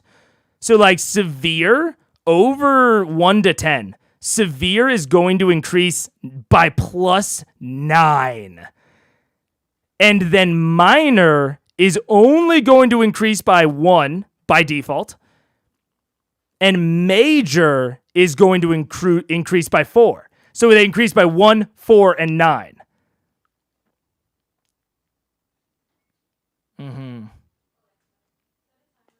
Very, very interesting. Very interesting. I like it. I'm not sure about like the exact severe increases with each level up. Oh, you're so right. So this is even more distinct. Oh my God. So what is this? This is 3 times 2 is 6. This is 6, 9, 15, 15, 27. So your severe damage threshold will increase by 27 total. Major is going to increase by 9 total. And minor is going to increase by 1 total. If you don't touch them at all. If you don't touch them otherwise, like you obviously can. You can increase major, you can increase minor there. But if you don't touch them, 1 for minor, 9 for major, and 27 for severe. Fascinating. Again, I don't know if the numbers are right. I have no idea if those numbers make sense. You know? Like, I don't know if those numbers are balanced, but that general mechanic, that general progression aspect, I think is really cool. I like that a lot. In general. Let's see. Okay. Man, very cool. Starting evasion, a little bit below average. Damage thresholds, right at average. So Bard and Druid are like same relative levels of defensive, but Bard is more weighted towards evasion and Druid is more weighted towards the damage thresholds. Okay. The potential for near unlimited unique builds pleases me greatly. It is very cool. And like, you know, I said earlier in the stream, one of the things I was worried about, and to a degree I'm still worried about, is that too many of the builds will feel too similar because there aren't as many bespoke, thought out, like unique abilities for like any particular class. You know, it's a lot of mix and match and like everyone kind of has access to everything. But the more I look at it, the density of options makes it feel incredibly unlikely to me that any given build will feel that similar. I do like, I'm that worry is, the more I look and the more I read, that worry is slowly decreasing. We'll still have to see, you know, how it feels in the moment, but I'm liking it so far. Sage and Arcana. Okay. I don't know exactly what Sage is. Arcana's big magic. Probably nature magic, if I had to guess. Wild Touch. You can perform harmless, subtle effects that involve nature at will. Okay, Druidcraft, sure. Beast Form. Wild Shape. Marcus Stress. I like it. I like it. Turning stress into the class resource rather than, you know, having like an amount of charges or using proficiency. It is interesting because the Bard doesn't have to use a stress for fuck all. They just get free shit. So the Druid has a little bit more, again, a little bit more control. Some of these classes, you're trading cost for control. They have more control over when they're going to go into their beast form. But they have to spend a common resource to do that. And not only a common resource, a resource that could be taken away from them. Sort of, I mean, when you look at it at like on a purely mechanical level, if you have, I think this may be a way to think about it, is any feature that involves using stress is very, very minor blood bending. Not blood bending, blood magic, right? Very minor, because a stress is essentially a build-up to using HP, you know? Everyone's kind of a blood mage, yeah, a little bit. And that is maybe a way to think about it, is it's not like you're fucking, you know, cutting huge gashes in yourself. Or maybe you are, depending on your stress thresholds. Right? You're not like going insano, but a stress can eventually turn into HP. Like one stress can become equivalent to HP, depending on the course of action. And stress can be inflicted upon you, right? It's not just something that you, voluntarily engage with. And the thing about it, right, in something like BitD, stress does not turn into HP, ever. There are just kind of basically two alternate death states. So, like, stress can lead towards death, traumatization, retirement for your thing. Oh, thank you. Wait, I'm confused. I thought we were having dinner together at 6. Am I wrong? 5:30? I will wait to eat with you. Paige made me dinner early, which was very nice of her. Anyways, but that is, that's interesting. It's interesting to think about, right? It's interesting to think about. That essentially you have like a certain pool of temporary HP, if you want to call it that. You have a pool of temp HP that, certain things interact with, certain things don't. And you can choose to reduce your temp HP, essentially choose to reduce your shield in order to get little temporary boosts, little temporary power-ups. Like, if we really zoom out, that's kind of how they've designed this stress mechanic. But simultaneously, you have a lot of ways to re-up that shield, to gain that shield back. Interesting. Wait, you're telling me physically altering your body into an animal is stressful? That's ridiculous. That's absolutely ludicrous. Transform into a magical creature okay, equal to your level of or lower from the available options. You lose the use of abilities, weapons, armor, and domain cards, but gain the features and trait bonuses of the creature. You can drop out of this form at any time. Let me see it.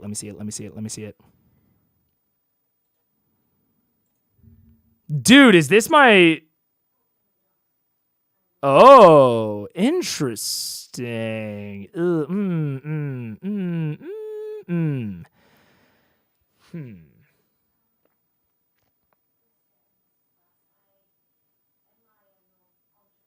Interesting.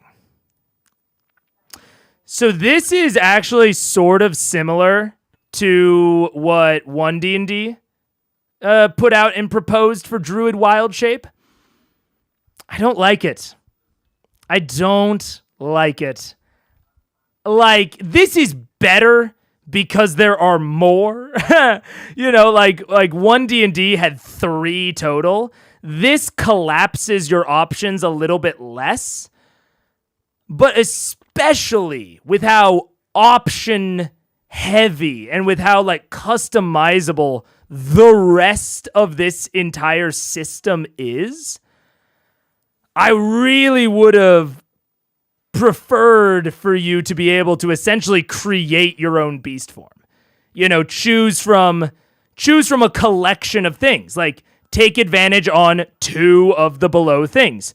Take one or like take 2 of these sets of features. Right? The rest of the system is basically designed around that. But then they go the abstraction route for this. And maybe it's too deep. Maybe they want it, maybe that's like too many layers of customization down, or maybe they didn't want it to be asymmetrical where some classes have more customization than others. I could see that. Like, I could very much come around to that argument. But if I'm looking just objectively very subjectively, out of what I would want out of beast form, wild shape, whatever you want to call it, I think one of the big things of it is to fit your situation. And that sort of, I think this reduces that a bit. I think it reduces the appeal of beast form, wild shape, whatever you want to call it. However, that is also assuming that beast form is the thing that sets Druid apart. That was why I actually had such a huge problem with it in 1D&D, is that I think that Druid's main deal in D&D is wild shape, and so genericizing it like crazy feels super lame. Druid has a lot more going on for it in this playtest, right? It has the Sage and Arcana. That is a unique combination of domains that no one else is going to have. It is going to have access to unique builds that no one else can accomplish. So I think it's less necessary within Daggerheart, but I don't. If I was choosing, I probably wouldn't do it like that. I think you could probably flavor the form in a bunch of ways. Oh, absolutely, Summer. I mean, that's what they encourage. That is like actively what they're encouraging. Is they even have like a little thing right here of like agile scout, fox, mouse, weasel, etc. Pack predator, wolf, coyote, hyena. My thing about wild shape is that I don't think that the flavor, like being a bunch of different animals, like I don't think that people necessarily want to. I don't think that's the interesting part of wild shape. And I don't think that getting access to just a generally different stat block is the appeal of wild shape. To me, mechanically, the appeal of wild shape is the sheer amount of mechanics I have access to, just not all at once. Right? Like that is the appeal of wild shape, of beast form, whatever, to me, is the intense flexibility. Flavor-wise, I mean, you can reflavor anything you want. So I kind of have to judge it mostly based on the mechanics. And at this point, I'm only seeing 3 options, and I would prefer maybe a little bit more, a few more customizability features. I like the idea better. This is just stats flavored as whatever you want, so it comes off less custom. Yeah, I mean you get options. It's anytime you beast form, you get a 1 out of 3 options. At level 2, you get 1 out of 5. By level 5, you have 1 out of 7. But are you gonna go like these lower ones at level 5? Maybe, maybe not. I don't know. It's a little weird. I prefer caster druid over shapes. I mean, I think that is a fair preference. But then I don't know what the difference is. At least, this is in D&D terms. This is kind of getting away from Daggerheart a little bit.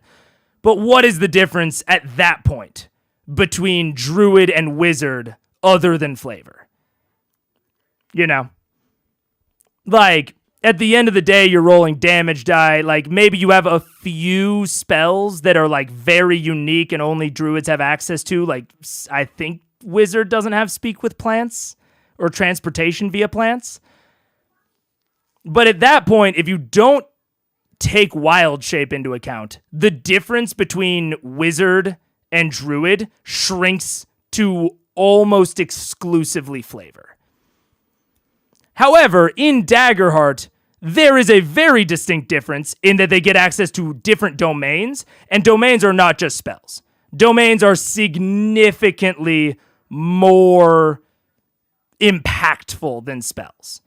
Because that's part of my thing in D&D, is your actual spell list, while impactful, is not that impactful. The most impactful thing about spellcasting is whether you're a full caster, a prepared caster, a packed caster, half caster. It is the type of caster you are, not necessarily your spell list. So that is why I think wild shape is so important in D&D. Within this, I'm willing to give it more of a break. It just comes off as generic despite there being lots of options. That is part of my problem with it, yeah. Have you played the Heart? Have you played Heart the City Beneath? I have not. I have not played that. No. The only systems that I have played a teeny tiny amount of D&D 3.5. Played a teeny tiny amount of Pathfinder 2e. A lot of D&D 5e. A chunk of Bit D at this point. I'm still relatively new on the scene in terms of Bit D. And then I have fishbowled City of Mist. So I've never actually played a real campaign with someone, but I have mock played a session, just with myself. So that is about like the breadth of my TTRPG experience. I have a lot on the list, but who's got the time? I want to play 3.5 again too. Haven't since school days. Yeah, I mean, I think 3.5 was cool. I think it had a lot of interesting customizability compared to something like 5e. Oh wait, I didn't read the subclasses. Warden of the Elements, spellcasting trait Instinct. What's the different spellcasting? Oh, they're both Instinct.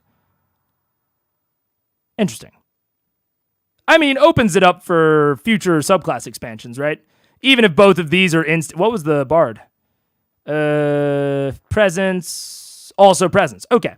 I mean, that's still, even if these two are the same, relating spellcasting trait to subclass, I think, is smart because it future-proofs it, I think, a lot more and adds more interesting options for spell classes or for subclasses in the future.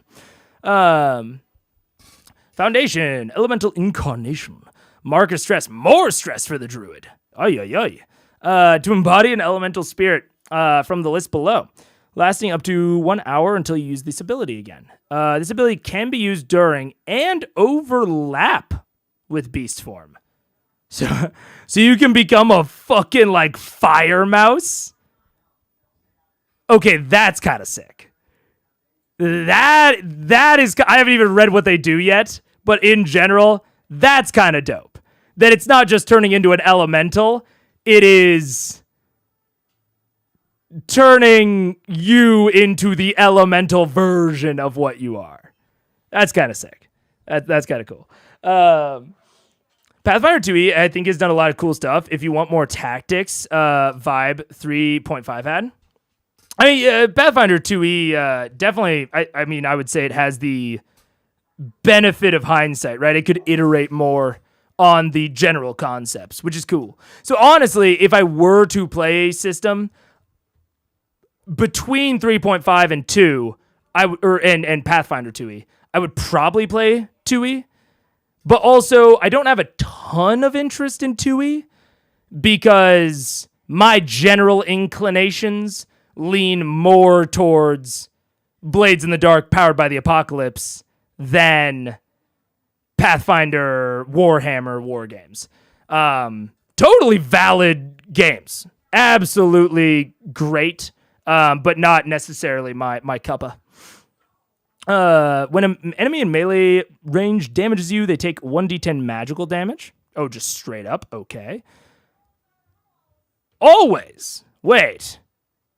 Mark a stress, lasting up to 1 hour until you use the ability. So this is just straight up during this hour. If an enemy in melee hits you, they just take damage. For just a stress? Woof and duff. Holy heck. Wait, let me look at Vengeance really quick.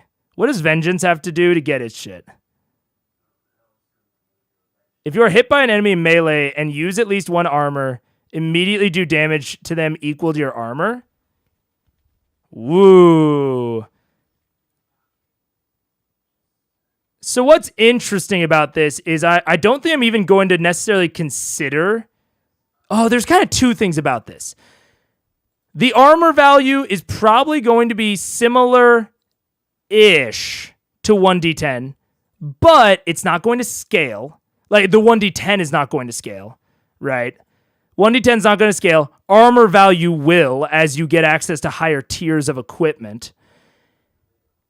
And this is essentially a value proposition that one stress is significantly more valuable than an armor, right? Because this is 1-to-1. 1 armor slot, do damage to your armor value. This is for a fucking hour. No matter what the fuck you're doing, everyone's taking 1d10 magic. Very interesting.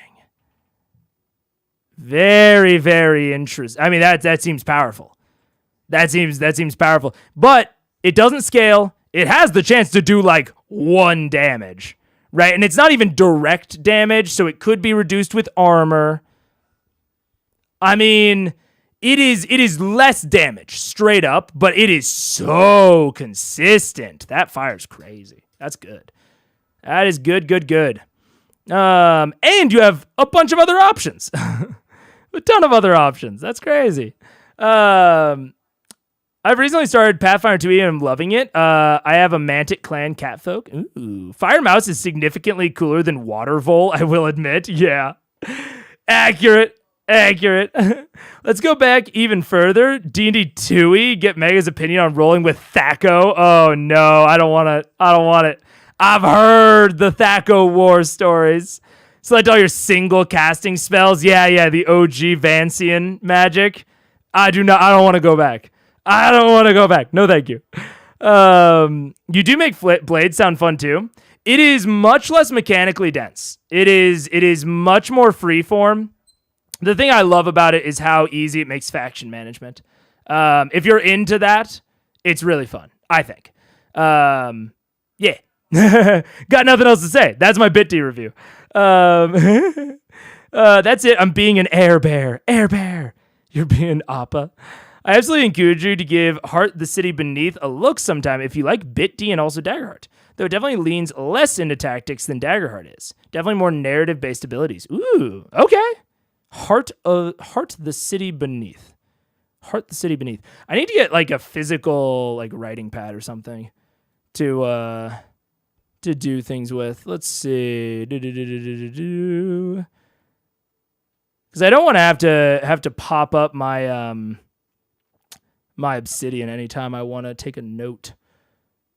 Let's see. And we are approaching the end, but we'll keep going. We'll go until the bitter end. Heart the City Beneath. I will definitely take the suggestion. Okay. Still useful to pick off minions? Absolutely useful. Honestly, if I had to pick, I think this is probably better.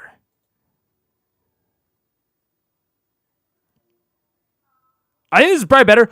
The only thing that I think makes it worse, or like kind of balances it a little bit, is that it is so much more dangerous for a druid. Well, you know, I guess who knows how much more dangerous. But it seems at least substantially or noticeably more dangerous for a druid to be within spitting distance, you know? And I'm sure that Valor and Blade give you more defensive abilities that Sage and Arcana probably do not provide. But I could still see this being an interesting frontline tank, especially if you pair these two together. If you pair a Druid and a Guardian together, whew. Due to your armor score, when you deal damage to an enemy in melee, all other very close enemies mark stress. Whoa. Interesting. You can hover 2 feet up, gaining advantage on agility rolls. Solid. If only there was some sort of text recording system, an alphabetic input device close to your new computer. Yeah. If only. What up, Topaz? How you doing? And then specialization. And give the area within a close range of you an effect from the list. Oh, it's a storm. Not storm barbarian. What the fuck is this? Totem barbarian? No. Is it storm? I think it's storm barbarian. That's like this. Whenever an enemy marks 1 or more hit points, they also take a stress. Fucking awesome. This is in close range. Okay. You and your allies gain 1 armor score. Hell yeah. After an enemy acts, you can spend a hope to move them anywhere within close range to them. Okay. If you or an ally gets damaged by a ranged attack, reduce it by 1d8. Holy shit. Motherfucker, dude. You fucking elementally incarnate into air next to a vengeance guardian. Because the only thing with Vengeance Guardian is that its enemies damaging allies within melee range.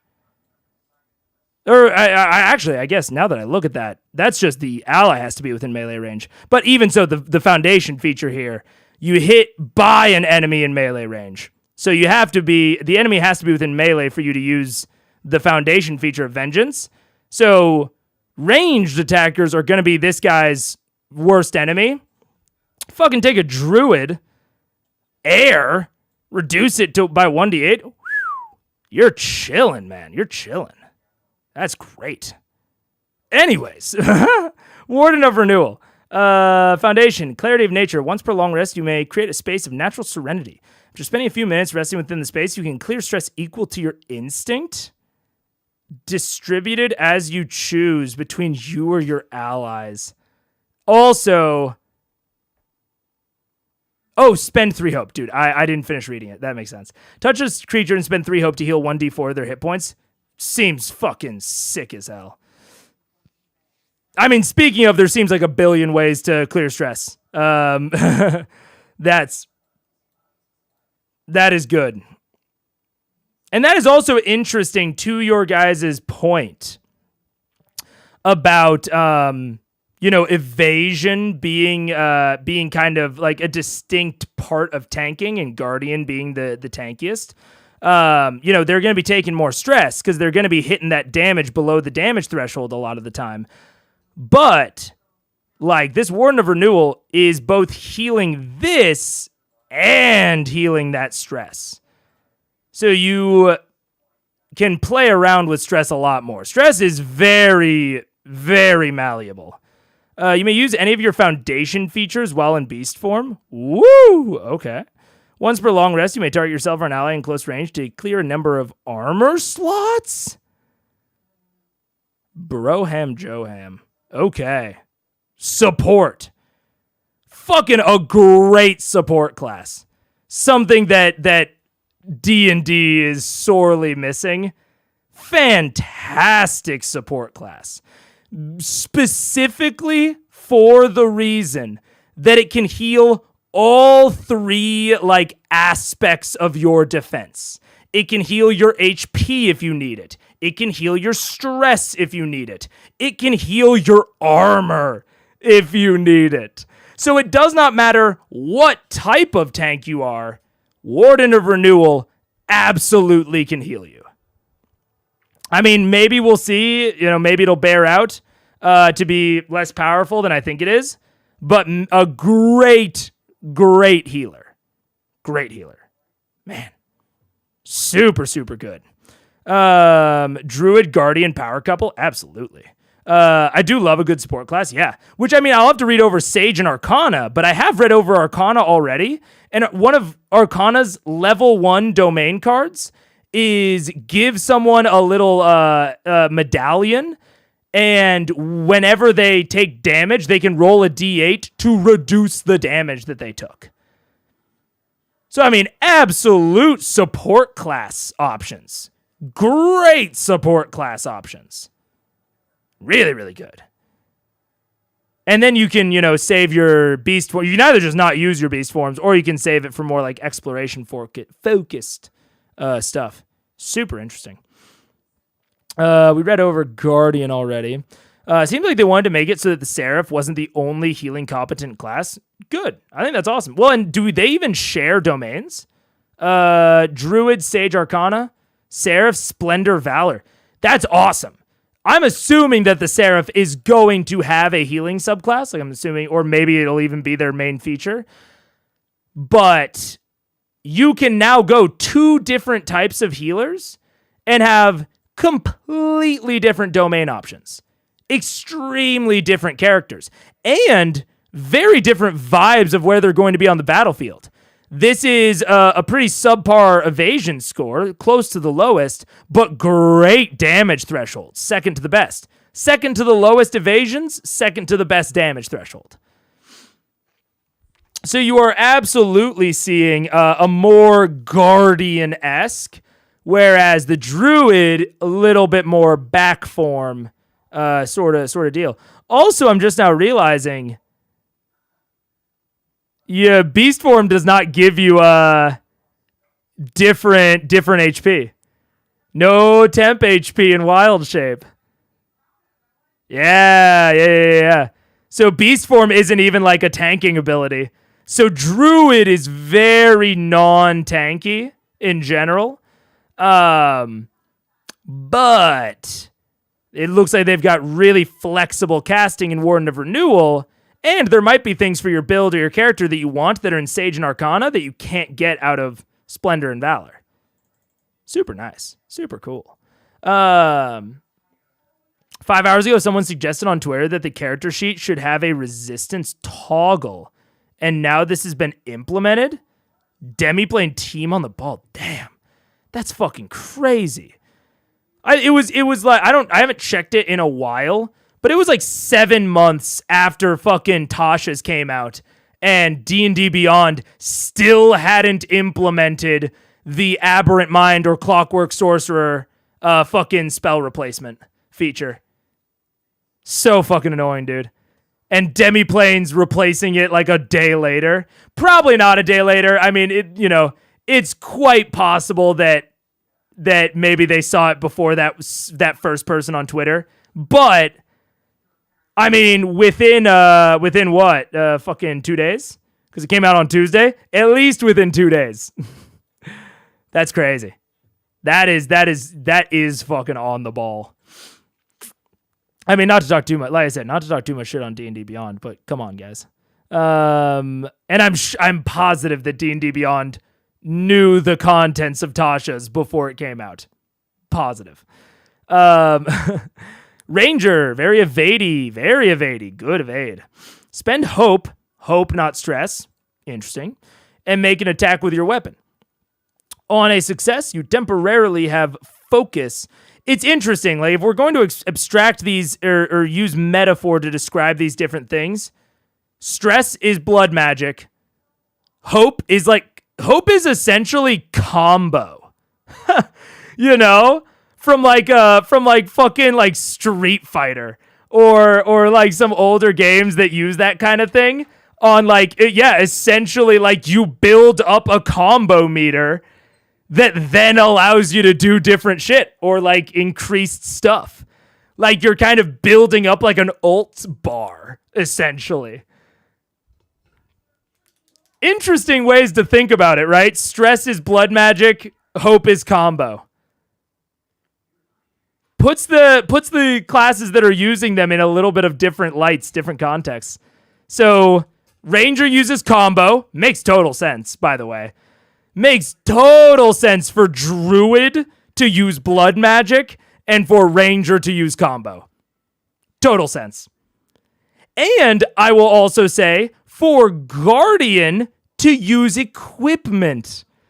Right? We're thinking about like equipment charges, consumables, like that sort of shit. Total sense that the Guardian, the Marshal, is using equipment, not blood magic or combo.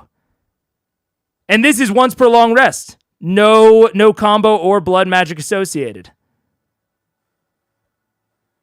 I'm just saying, interesting thing. I don't know. Interesting ways to think about it. I need to wind down soon, but Splendor is shared with Wizard. Interesting.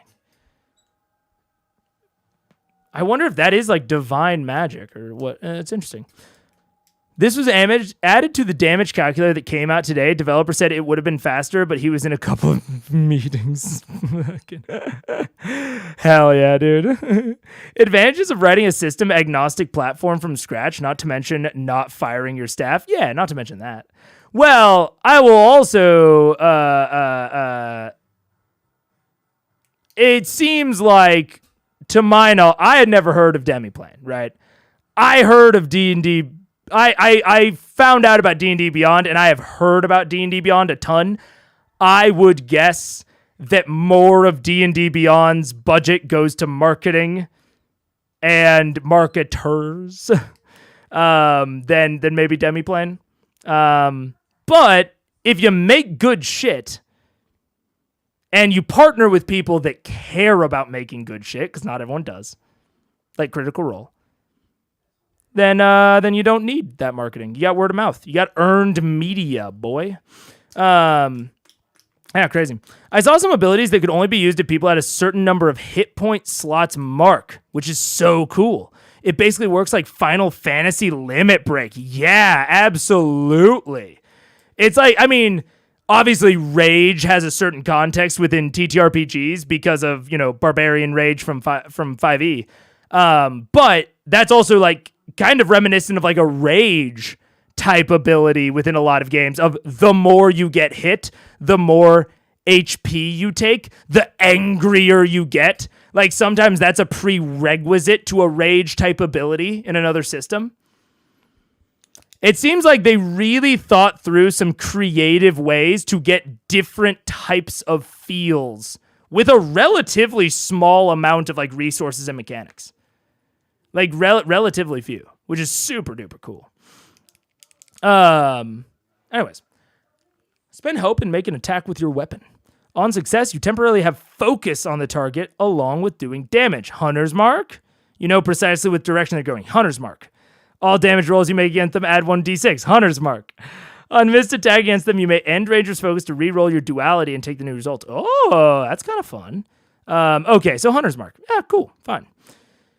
Wayfinder. Mark of stress to increase. Whoa, a lot of. No. Only 2 foundation features. I like that the vast majority of features only give you 2 things, or they give you a shitload of things. I like that. Mark of stress to increase. Oh God, we're 5 minutes over. Okay, we're gonna wrap Ranger, and we will do Rogue, Seraph, Sorcerer, Warrior, Wizard later. Mark of stress to increase prof by 1 when rolling damage. Increase the dice pool. Very nice. When you deal damage to an enemy, you can never hit below their minor threshold. What?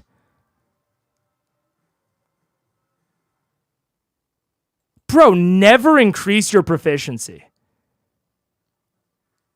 Because this is separate. When you deal damage to an enemy, you can never roll below their minor threshold. That's separate. That's a separate sentence. Bro, go fucking Ranger and just absolutely never raise your proficiency.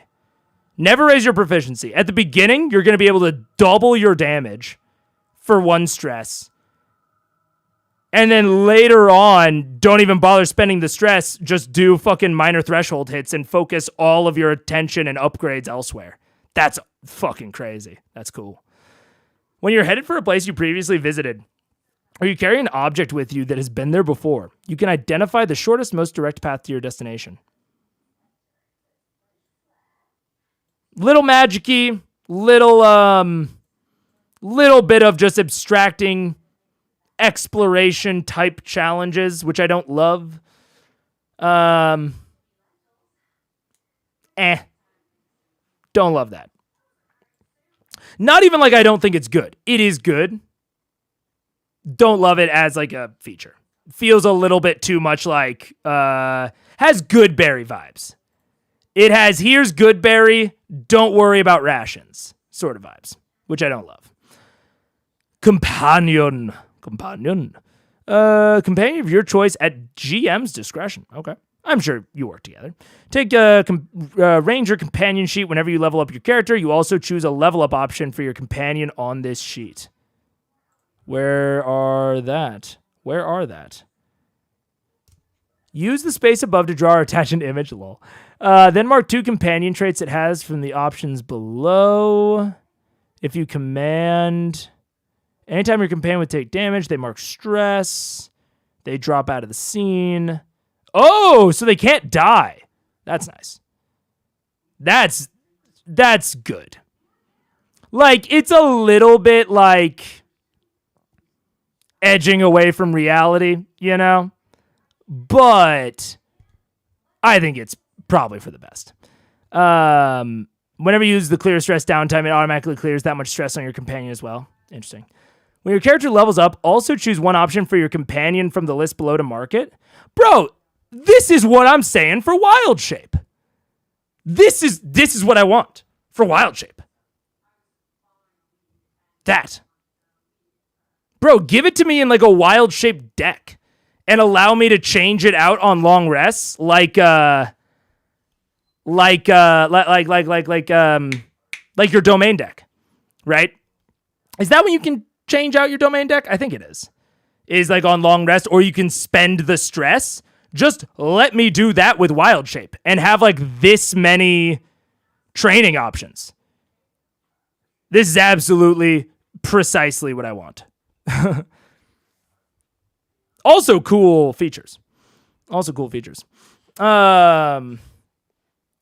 Yeah, I saw blah blah blah blah blah. That's crazy. The Laura Bailey contingency. This is the trinket clause.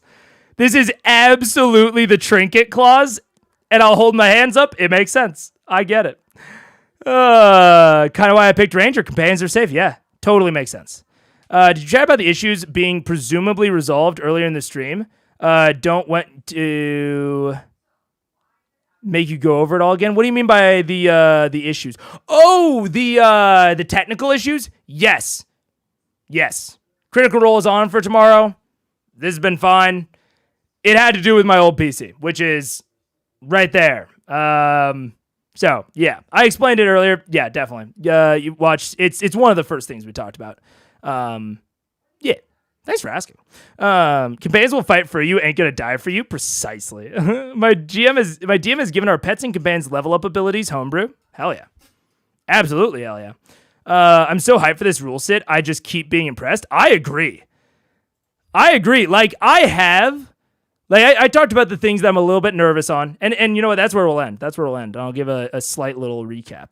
I talked about it. I have things that I am potentially nervous on that I think, I don't love, but there are things about D&D I don't love. There are things about Blades in the Dark I don't love. Not every TTRPG can do everything, and you're not going to like everything that a TTRPG does. So like if this goes live, for example, if this goes live with crits exactly how they are right now, I'm chilling. I'm fine. Like I will get over it. I will rewire my brain, because my main critique of crits is that they don't like feel right, man. Which I do think is a valid criticism, but at the same time, again, if it goes live, I'll get past it.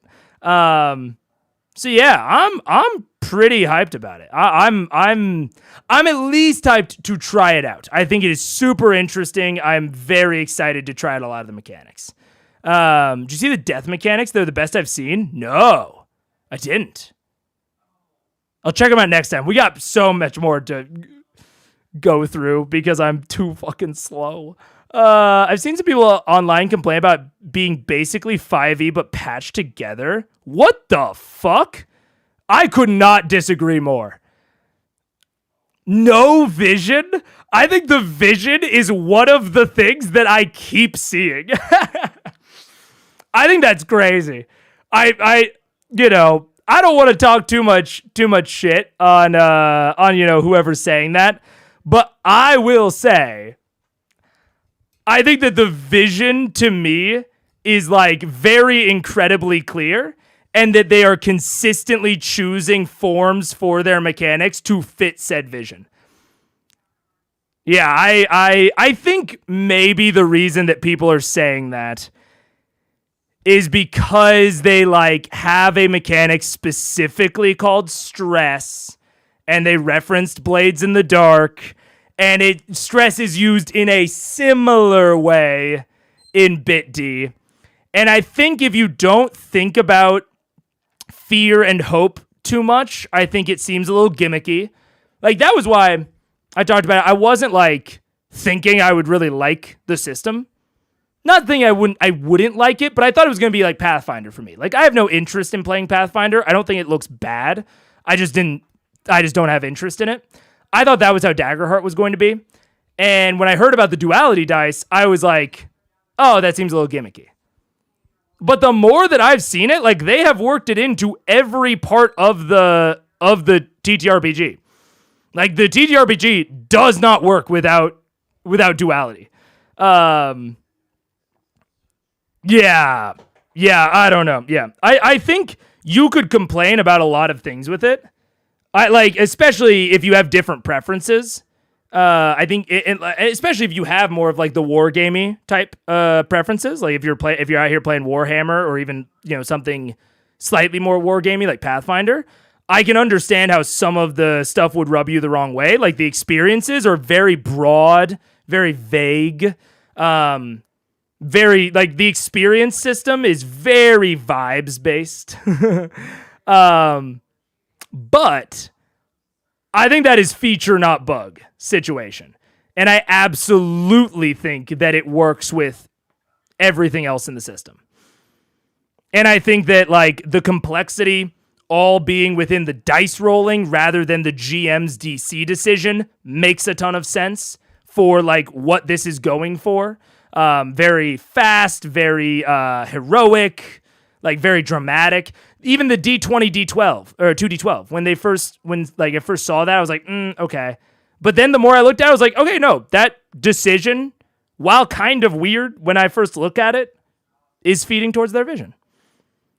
So I will absolutely hard disagree with anyone who says that. And I know you didn't say it. I know you're just the reporter. But yeah, I will very much disagree with that. I think there's a ton of things you could criticize, fairly or unfairly. I think the people that are saying that maybe haven't read it. But how are people on the internet expected to read? Yeah, honestly.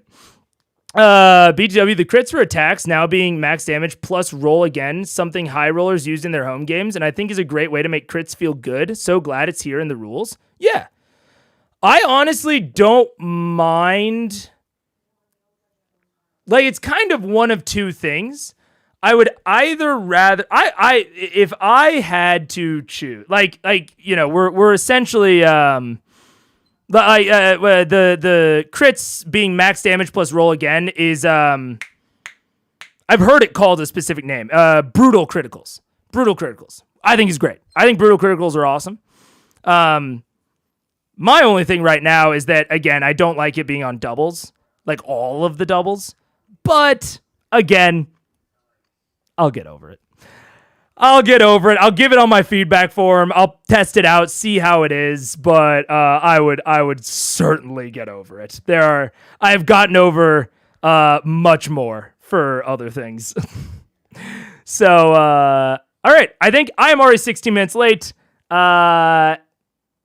And I really need to try to cut myself off more if I'm going to have like a relatively good social and home life. I need to follow my own hard stops. So I will see you all later. Thank you so much for watching. This will not be the last of Daggerheart that you see. And I will see you all tomorrow for the second half of episode 40 of Critical Eyes. I'm gonna do it.